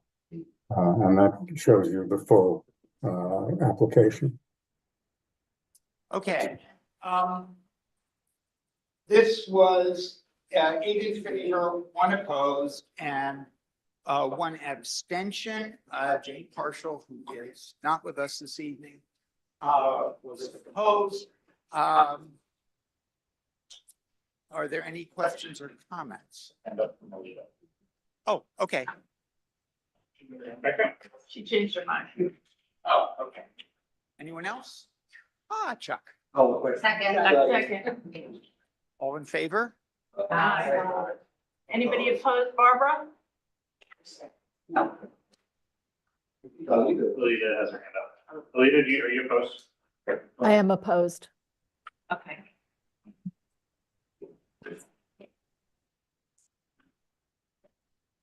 Okay. Is that, are we? Okay, great. All right, next slide. In a cruel twist of fate, we have yet another project at 1185 Park Avenue. This time it's the courtyard. One of the interesting things about the landmarks law is that this is an exterior landmark, which you would think would be only street facing portions of the building. However, because this is one of the relatively few buildings in Manhattan that has a motor courtyard, that is also part of the landmark designation. The courtyard, however, has been changed a great number of times over the years. This is more or less what it looks like today. And the application is to alter some light wells that were created and are now disused and damaging the structures beneath. And I'll point one out here. So it's a relatively insignificant part of the courtyard because they are changing the material from deteriorated metal to granite to match the rest of the wall of the planters. They're required to have a heat, which is why they came to us. So the proposal, next slide, you see how wonderful the courtyard is and how wonderfully maintained it looks. This is what it looks like today. They've had for as long as anyone can remember, which is probably 20 or 30 years, they have covered the top of these light wells with wood because there was tremendous water infiltration and the metal grills were deteriorating. Originally in 1929, when the building was built, what you see facing you were windows. The windows were removed sometime before 1950 and replaced with this kind of off-the-shelf metal grill.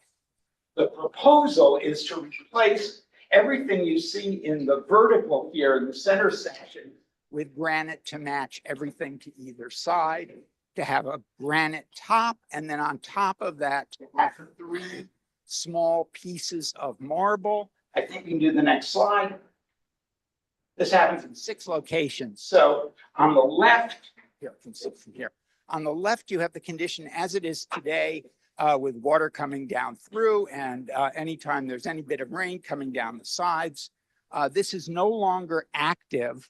The basement has been reorganized in such a way that these are no longer used for any purpose. And on the right is the proposal. The reason they didn't just lower the bed of the planter and put more planting in it is that the structure for these 6 small sections of the courtyard is significantly less robust than the rest of the courtyard and couldn't support the weight of the earth that would be in the planters. Next slide. And this is in fact what they will look like. So the wall will be the continuous front wall of the planter boxes, and the top surface will have the 3 marble pieces that will serve a little bit like a, well, it could be a bench, not a great bench, but it could be a bench, or it'll just sort of fade away. And I think sometimes a modest solution is actually the best. So this was 8-3, no, 7-3 with David, Jane, and Kimberly, Selway in opposition.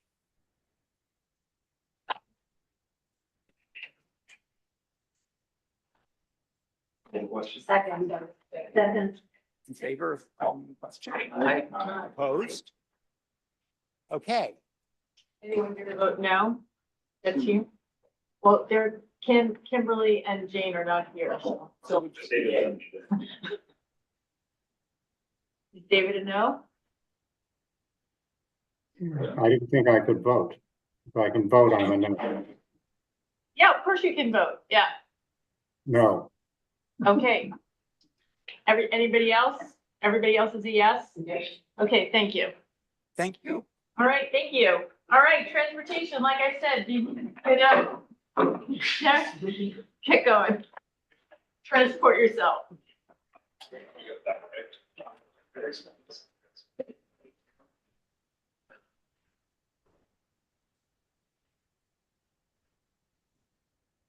Okay, you want me to do the first one?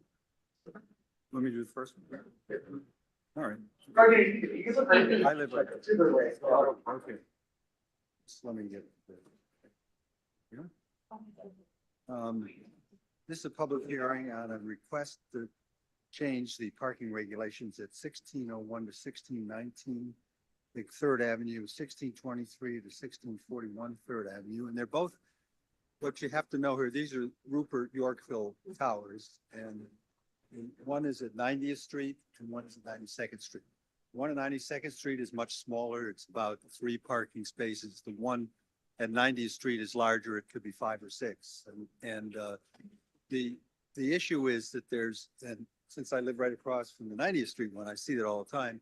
The issue is there's all kinds of cars just parked there. And I want to, and I don't look to see if they're placarded cars or anything else, but there are all kinds of cars, and I know a lot of them aren't placarded. Kinds of, black cars and stuff like that. And that's been a continuous problem. And the issue on the handicap, what I want to just talk about is that even though handicapped people use that, there's other areas on the street, on 90th Street, that are just no parking there. And people with handicap stickers can use that. So we thought as a committee that this made sense. And the vote on this was 11, it's wrong here, 11 and 2 against. Michelle? Yeah, I'd like to make a substitute 2-part resolution, treating each of these addresses separately and proposing that the smaller one, which I think in committee, we said was about 4 spaces. That was 3, that be the no standing, but that the larger one be split between no parking and no standing. But I propose that they be part A and part B, which I did in committee as well. And so if someone seconds it, thank you. There are these are very large buildings, and there are various needs of the populations in these buildings. However, whether there are disabled or children, families with carriages, or able-bodied, whoever it is, they need access to this front entrance, and they need access to get in and out of cars for hire, accessorized, whatever. Everybody has a need. I felt that a one-size-fits-all for each of these buildings was not appropriate. So I had hoped in committee to have these part A, part B, the address with a lesser number of spots. By the way, I'm not so sure this is going to solve their problem, because people do a breach of no standing also. It's basically an enforcement issue, and that would be no matter what the rule is. However, in a no parking zone, people with certain kinds of handicap placards can park, and there are such people living in this building. I didn't think it was fair to ignore them. So on that larger, and we can fill in the addresses, but for the larger lot, I propose it be split, no parking, no standing. In other words, that would be part A, if you want to do it. And then part B, the address with the lesser number of spots. I would like to see I mean, if that solves the issue for somebody, I'd like to see that split too. I thought that there were, 4 spots, but there are 3. So we can leave that as no standing. Okay, I'm happy to split them. Why don't we vote first on, or if somebody, let's talk about the 92nd Street one with, I disagree with what Michelle said. The larger, I happen to live in the 3rd building from that complex. And we don't have a curb cut because our entrance is on 2nd Avenue. The larger building, the larger spots on 90th Street are there because that is the larger building. There are many more people who live in that building than the one across the street where that faces 92nd Street. 92nd Street is also a way down to the FDR Drive. The traffic coming down that street is horrendous. So then an accessoride who has to double park because they can't get in and pick up and deliver their passengers blocks traffic. And it has been no parking. They all they want to do is change it to no standing, not two spots here and 1 spot there. They can't enforce what they have now. So I disagree with that. I think that the original to just change the sign is the way it should be. sir, you can't, we're in an executive session, so we can't recognize them from the public.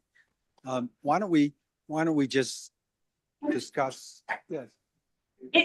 I'm trying to remember, do you remember when Mrs. Brown's building was across the street from it? And we went through parking? These are horrible hills also, Rita, aren't they? Well, they're very sharp now. There's steep hill. Correct, there's steep hill. There's a speed bump on 92nd Street, yeah. Well, I'm not sure what would help, but whatever would help with people getting out. The issue is what Rita said lives there. I think is the important way to do. Correct. The issue on both streets is you do have the steep hill coming down, and you have these areas that are almost all the time seemingly taken up, whether they're by transit vehicles that are doing drop-offs or people that are parked there because they have placards or acceptable parking permits.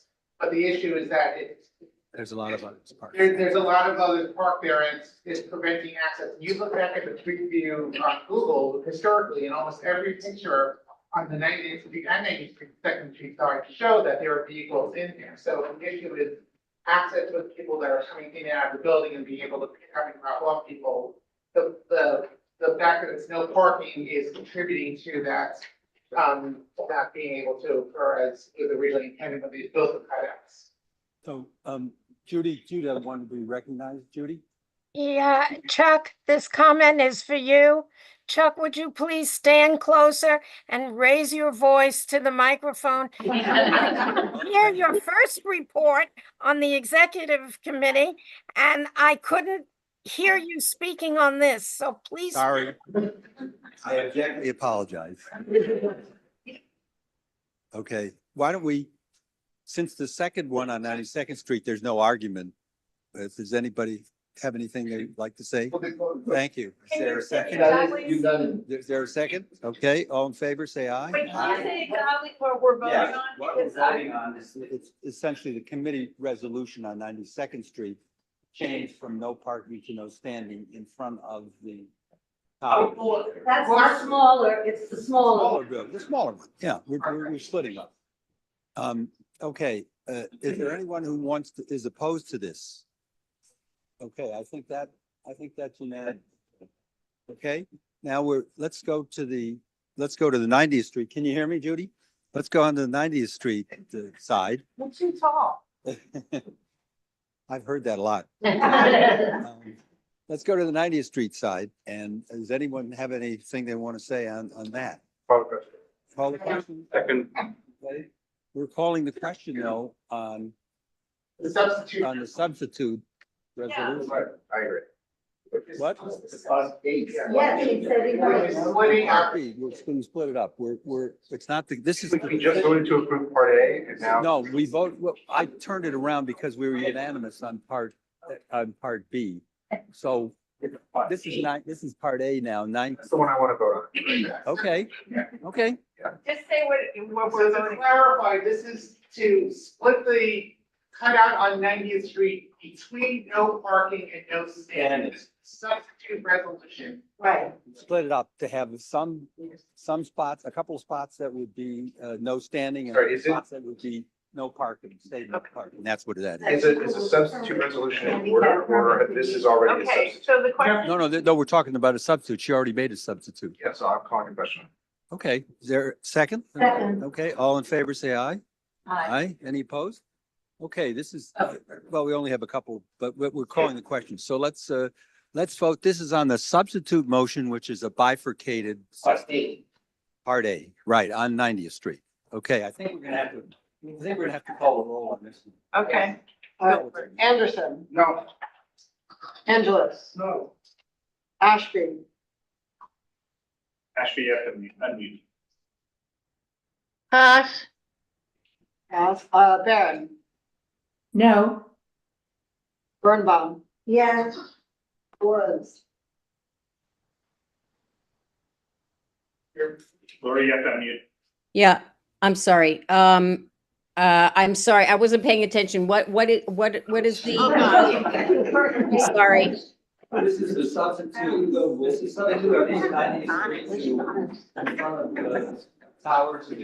Have a couple of spaces, still Right. no parking and the Right. red, no stand. But didn't Michelle do Michelle? Combo, parking and no standing. Right, it's a combination. That's what we're voting on. Substitute. Okay, I'm gonna vote no. Okay, Barrera, No. Camp, Alita, You're unmuted. No. Cone, No. Pullman, No. Cormac, no. Barber, No. Elm Clark, No. Hartzog, Yes. Halpern, No. Hussein, Yes. Johnson, Crickler, No. Later, No. Lev, no, Mason, I'm voting whatever Rita votes. okay, McClement, No. Meyer, No.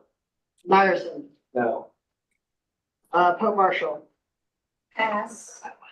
Hopper, No. Price, No. Rose, Yes.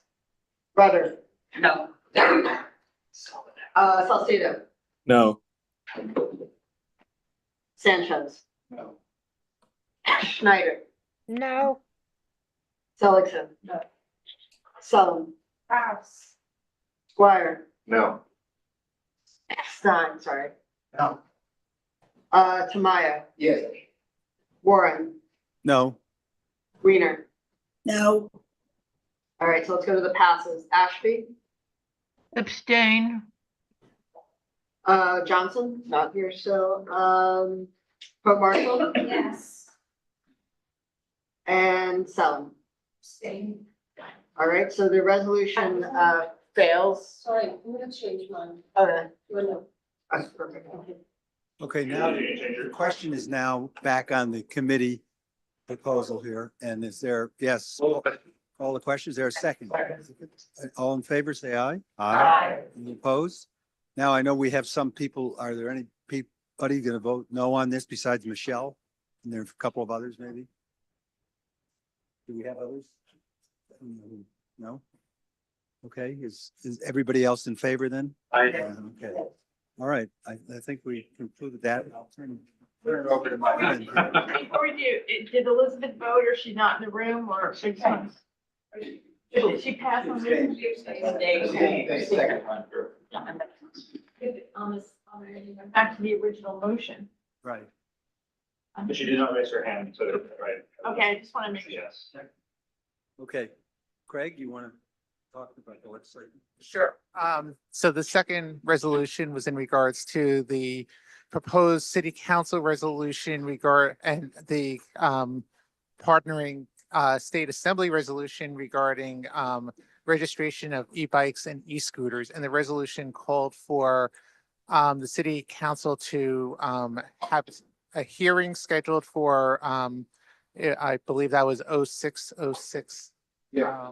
I'm blanking on the number, and then and to have the state assembly pass the legislation at the state level, and this would require registration and license plates for bikes and e-scooters. And I just mentioned that we've had something like this about a year ago, 2023, in July 2023. And this would implement that. I have a question. Yeah. Why is the speaker blocking discussion of this bill? Well, the reason I can speculate, but I think it's probably pretty accurate. And that is because I think she has concern that the people who would be hurt by this would be people like delivery mostly. And I think that's the concern. This would put a burden on them to do that.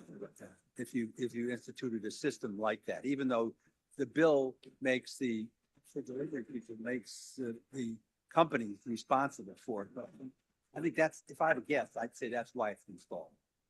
And there's an issue that hasn't been reached, which is a little amorphous about whether the city bill they have the authority to do that. It's not clear that they do or they don't. I checked into the yes machine.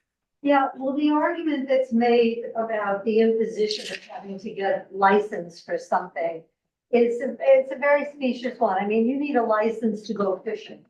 You know, you need a license for a lot of really mundane things. So to have a license for something like this, which is on the street, you're looking for some responsibility. It's not even requiring liability, which I would hope that at some point it would have that. But this to me, on something motorized, would be the least that you could ask for, considering the proliferation. And people always talk about, oh, but what about the cars? Yeah, what about the cars? There are loads of cars. Can you imagine if they didn't have license plates? I mean, if you're worried about their infractions now, I mean, there has to be some way for some accountability and responsibility. And eventually, I hope liability, that's not yet in the cards. But this will make it easier to enforce rules and regulations because the enforcing agencies will have something to refer to rather than just a body on wheels driving off into the sunset. So I urge everybody to support this. I should say the vote in the committee was 9-3. Yes. Is there a second? Second. Okay, all in favor of calling the question? Any opposed? Okay. I know some people oppose this. Do we need a roll call on this? How many people are gonna vote no? I think, yeah, let's. Yeah, why don't we have a roll call? Yeah. There are some people. Anderson, Yes. Angelos, Yes. Ashby, Yes. Barron, Yes. Birnbaum, Yes. Torres, Pass. Ferrero, Abstain. Camp, Yes, Rita? yes. Cone, Yes. Coleman, Yes. Cormac, yes, Farber, Yes. Ellen Clark, No. Herzog, Yes. Halpern, Yes. Hussein, Yes. Johnson, Yes. Crickler, No. Later, No. Lev, Yes. Mason, Yes. McClement, Yes.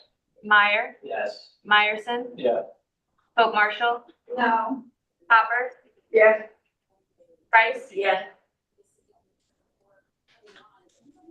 Rose. No. Addison, can you take over my internet just now? Letters next. Rudder. Yes. Salcedo. Yes. Sanchez. Yes. Schneider. Yes. Seligson. Sullivan. Yes. Squire, Yes. Stein, Yes. Maya, Yes. Warren. Yes. Jerry? Yes. Kim, sorry, because my internet stopped in the, Yeah. Hope Marshall, I said no. no, Hopper, No. and Price, Okay. and, Rose. No. The resolution passes. Wait, wait, you didn't, I didn't take my vote. Sorry? No. All right. I think the resolution still passes. We will get the final vote count when the internet gets Okay, I back. think that concludes. Thank you very much. Okay, streetlight. Yes.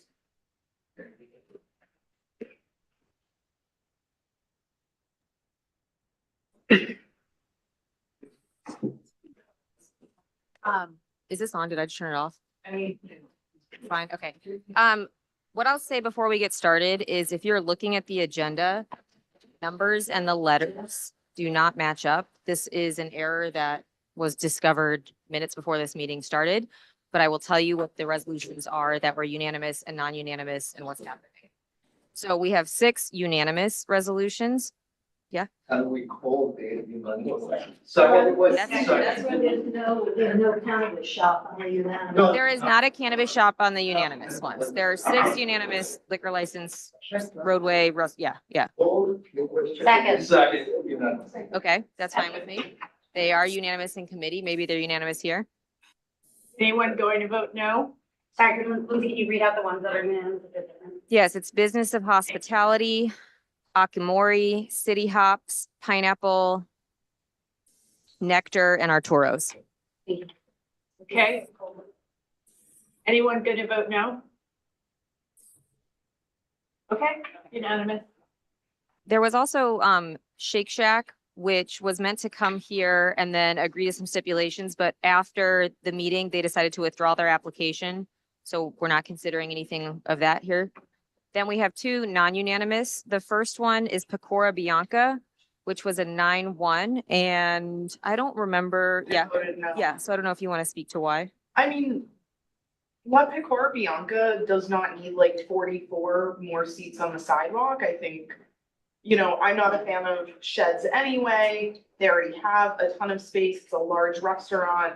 I think their overall proposals for 66 additional seats, it's like 22 on the side street and 44. I think that's so excessive. Which either way you're talking about? Pecora Bianca. Bianca? Yeah. Or Bianca? It's at 82nd. Yeah. Okay. And 81st, yeah. You can't much shade then.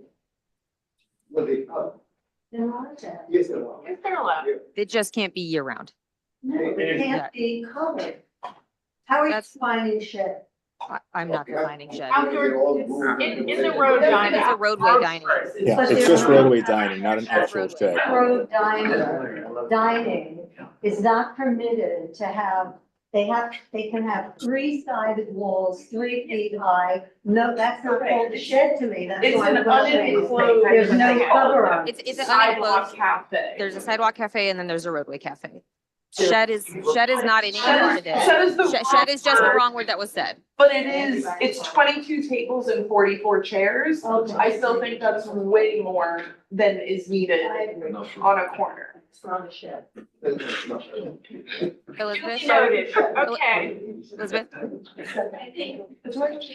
There have been rules promulgated of how the amount of space you're allowed to take up in this. And that the amount of space is the amount of space that is available in there and complying with the rules. As long as it's complying with the rules, who are we to say that you should get more and you should get less? So in committee, it was 9-1. Second. All right. Is there anyone who's gonna vote no? I second the question. I don't know. Okay, so we have a few. Do you want to go ahead and call this one? So this is an approval for Pecora Bianca. All right, Anderson. No. Angelos. Ashby. Yes. Barron. There you go. Gail, you can, I just muted you back and tried to make you unmute. Try it again. Yes. Thank you. Birnbaum. No. Horace. Yes.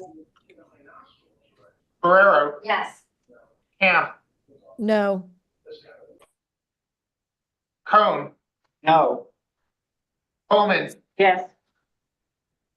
Cormac. Yes. Farber. And just to confirm, this complies with the rules of what you were saying, right? Yes. Yes. Tom Clark. Yes. Hartzog. No. Halpern. No.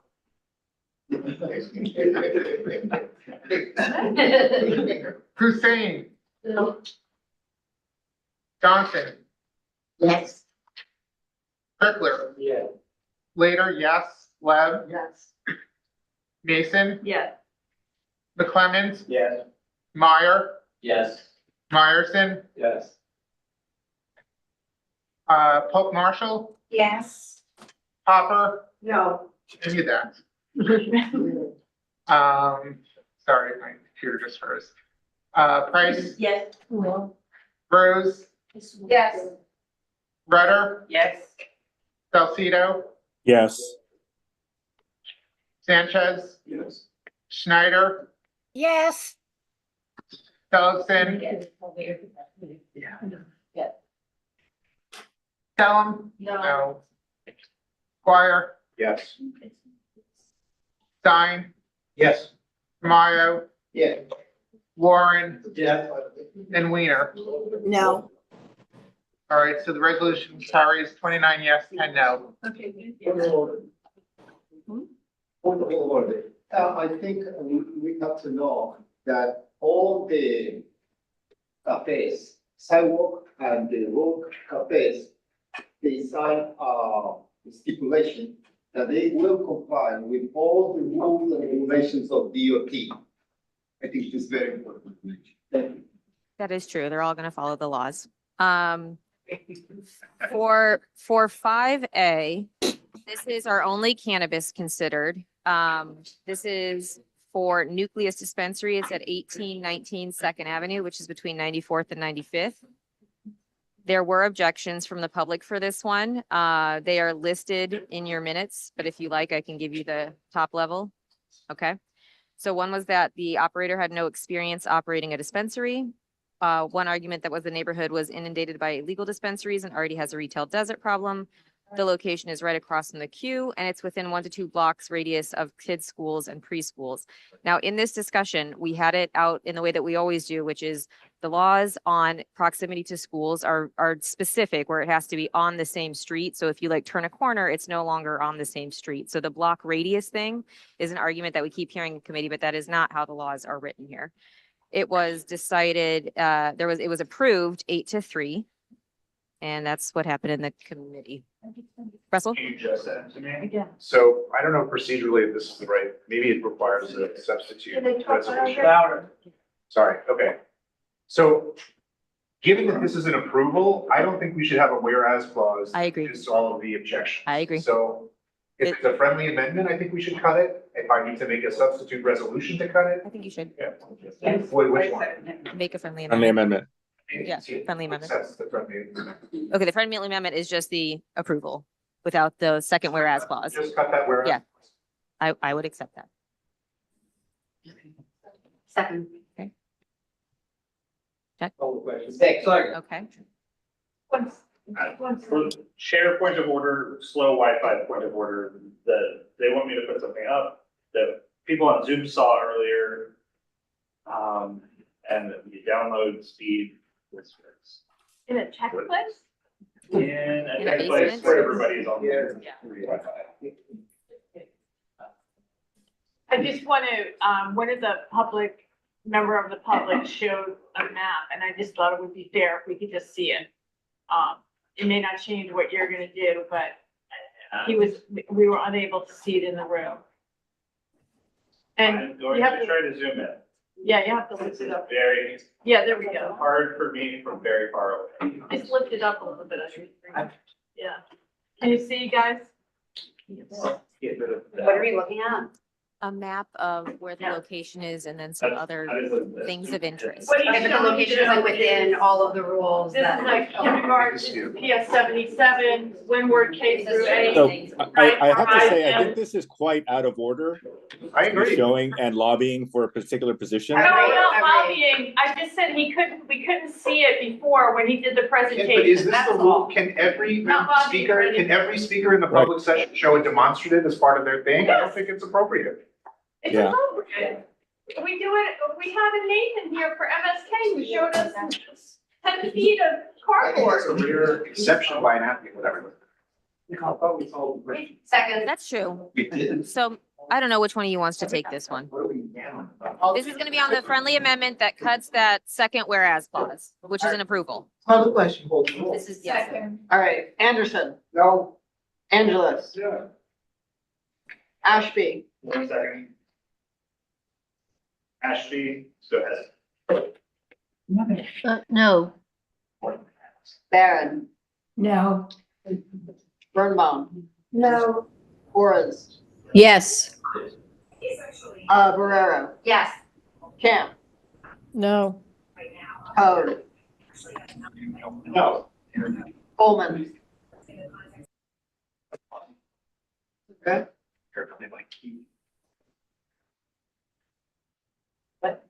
Andrea?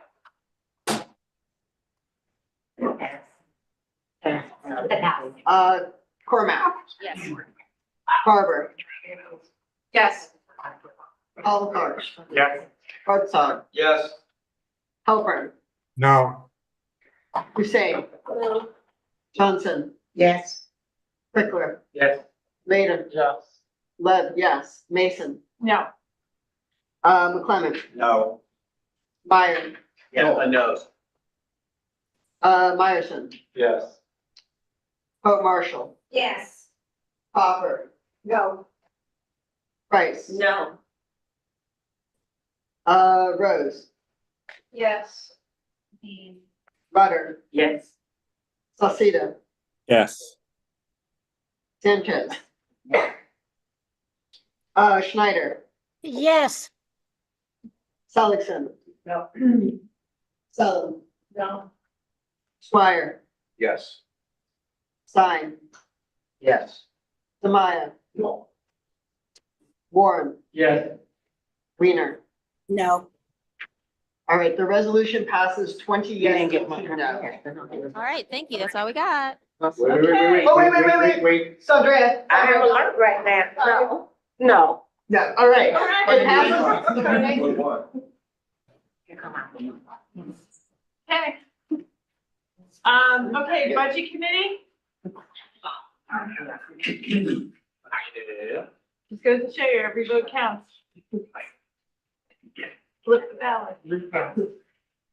So the budget committee met twice, first at the beginning of September to hear comments from the public on their district needs, and we went through the survey that we had sent out to the public. Then we met again on September 30th.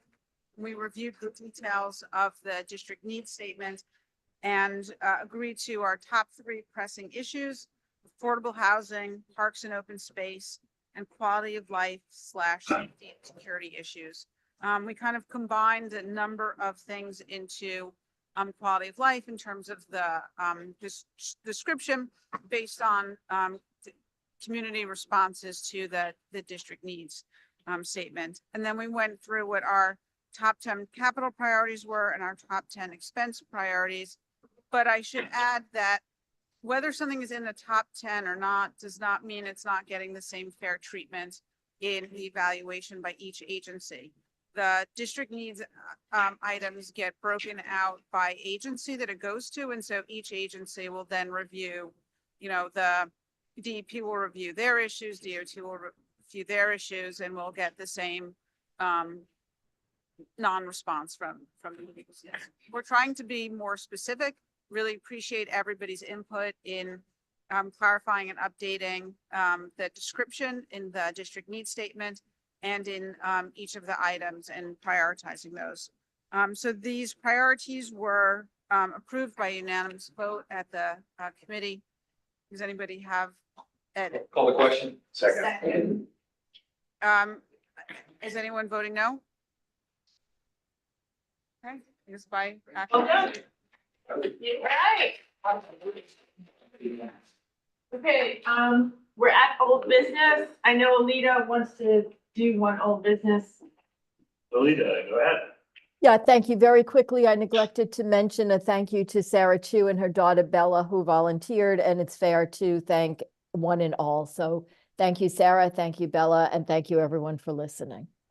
On new business, I forgot something in my chair's report. I just wanted to wish Will and Monica a happy 25th wedding anniversary. Any new business? Well, could be both.